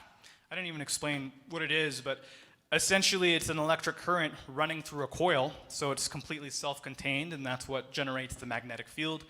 And we don't actually have a mechanism of action of why it does all these beneficial things for our cells and speeds up all the cellular processes and regrowth, but it does. And the unit I have is you can carry it around you at all times, so it's perfect for like road trips. I have it running on a 30 milliamp battery and can have it on my back, or I sleep with it overnight, and that's what I did to help with my chronic fatigue that I was feeling at the time. And the benefits can last for years, days, months, years, depending on what you're using it on. So PEMS is definitely something that we should all be looking into. Next slide, please. Rife. So Royal Raymond Rife, which is the gentleman on the right hand, discovered something about frequency and resonance.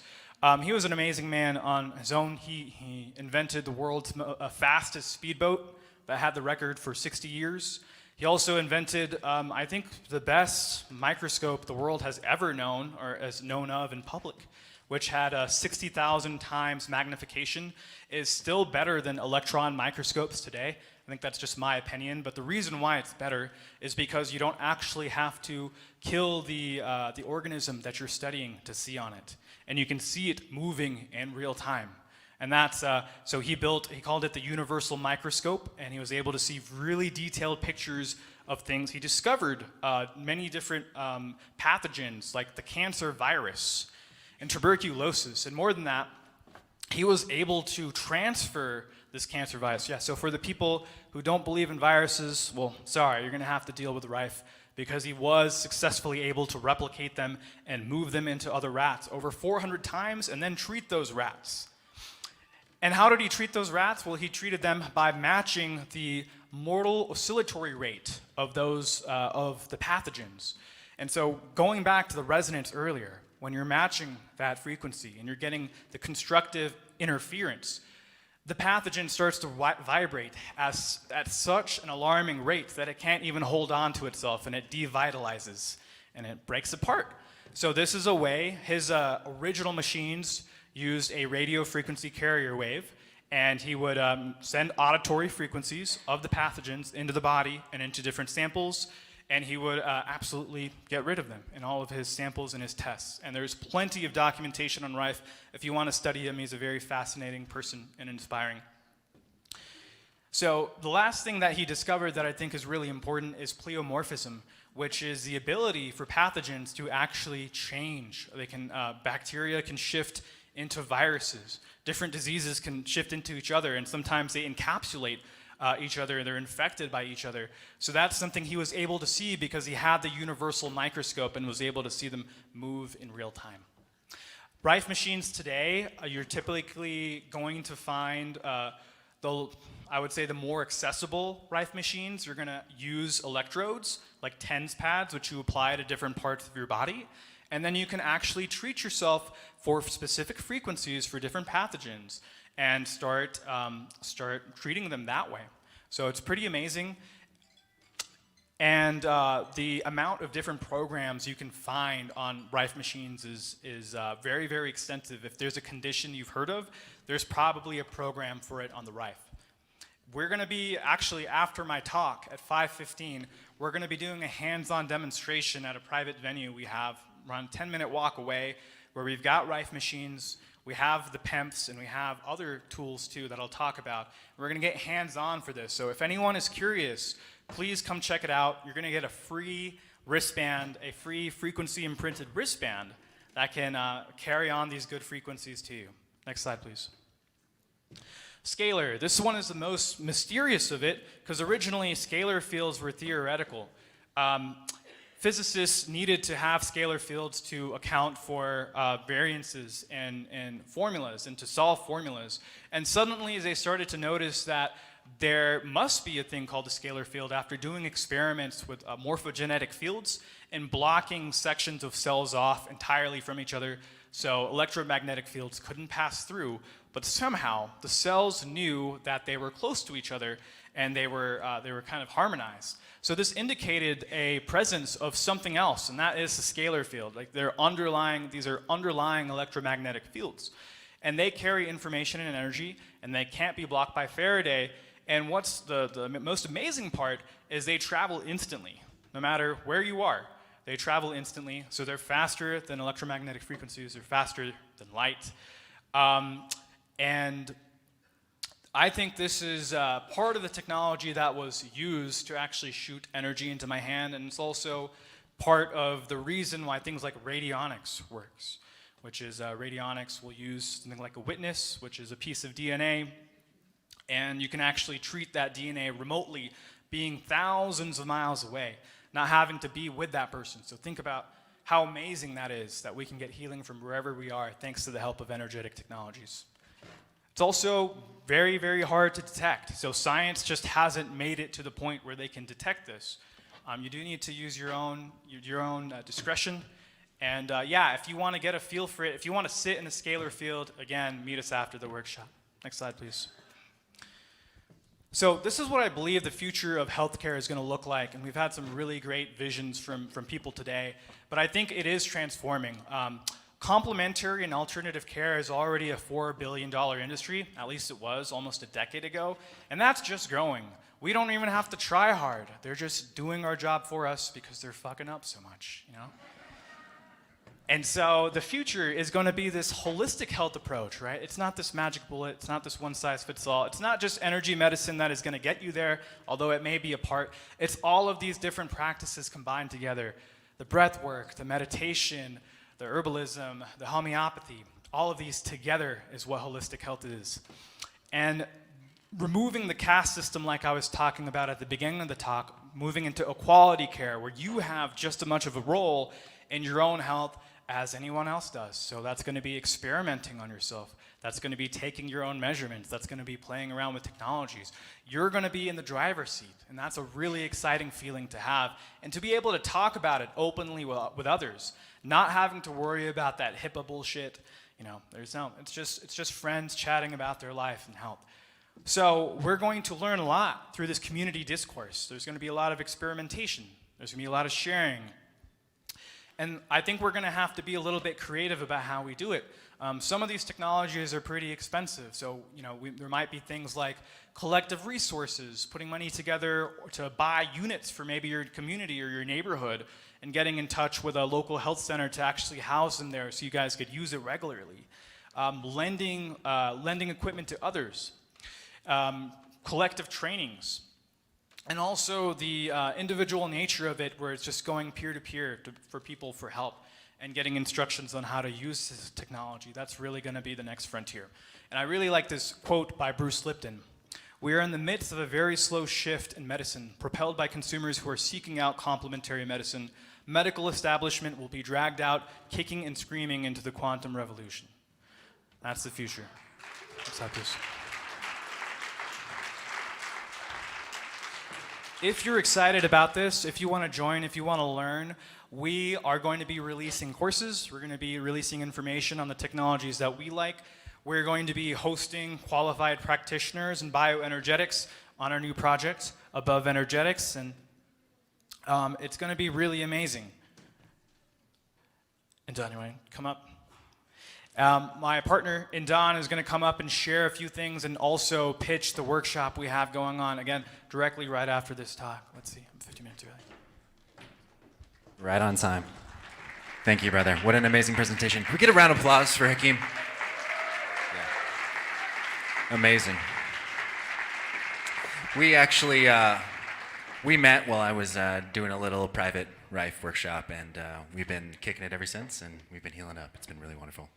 So after this evening, we're going to go to a private space. We're going to do a demonstration of some of these technologies. We'll be working with the scalar technologies, the Rife technologies. We'll also be covering PEMF, the low-level laser therapy, cold laser therapy, as well as some other modalities, doing some imprinting, working with some colloidals, some MMS, some other things like that.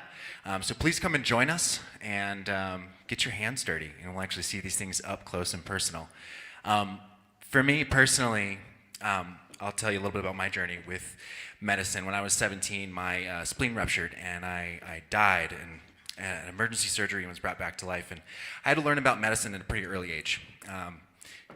Not having an organ, trying to manually steer my immune system at a very early age. And so that was kind of the awakening for me with medicine. I luckily met a gentleman who was very trained in the arts, traditional and non-traditional forms of medicine, and that's really what got me on my path in my 20s, which was very divergent from many other people my age at the time. And so over the last half of my life, I've been working with alternative medicine. And this is what's really grown a deep passion and fire in my heart to get these technologies out to people, because without an organ, it was very hard for me to continue living my radical teenager-like lifestyle, eating fast food and all these things. I really had to wake up really early, like many of us have had to wake up, dealing with health crises, dealing with issues in our life, wanting to help loved ones. And this is really where these alternative medicines come in. And for me personally, this is just something that I feel like we all need in our lives. Like he said, the government has technologies that are maybe 30 years ahead of us. So it is time to catch up. And the thing is I think a lot of us know about these technologies, we just don't know where to access them. We don't know where to get them. And so Above Energetics for us as a project that we see, and this vision that we have, is that we want a private, secure, decentralized network for people all across the world to get access to these technologies. When you travel here to Morelia, you can look on the directory and actually find people here that have those tools, and you can get actual affordable care that's communally sourced, peer-to-peer. And you can also train. You can get an apprenticeship. You can get educated so you can make your own personal decisions to work with these technologies. You can work with practitioners that often are having to silo into their own hustle just to try to do the right thing because they care about people. They want to help people. But we live in a world where the establishment puts pressure on us and doesn't let us rise. And so really what we need to do is we need to collectively lift them off of us, right? And so with Above Energetics, really the vision is to be able to show up for each other, share these technologies, get it out in the world, and actually destigmatize these technologies, because they're actually extremely easy to operate, they're extremely accessible, they are actually very affordable, and if we're pooling together our resources, then we can actually get even more advanced technologies that we all can have access to. Not one of us needs to purchase it, be the figurehead, but we can actually share them, work together, and heal together. Give it up for Indon, y'all. So we've got this platform, and we invite you to come check it out, aboveenergetics.com. Right now we have 3 signups. We have our mailing sign-up, where if you just want to get news and updates, you can sign up to that.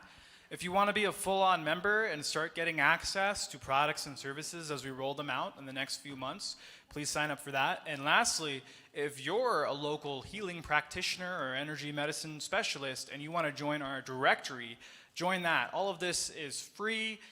Joining our general membership is free, and we can't wait to build with you. The last thing I want to mention again is we're going to be meeting at the Mishawal Khan sign outside at 5:15. We're going to all walk over in a group. It's a beautiful day and a short walk over there. We hope to see you there, and thank you for being with us. I love your presence, and have a beautiful rest of your day.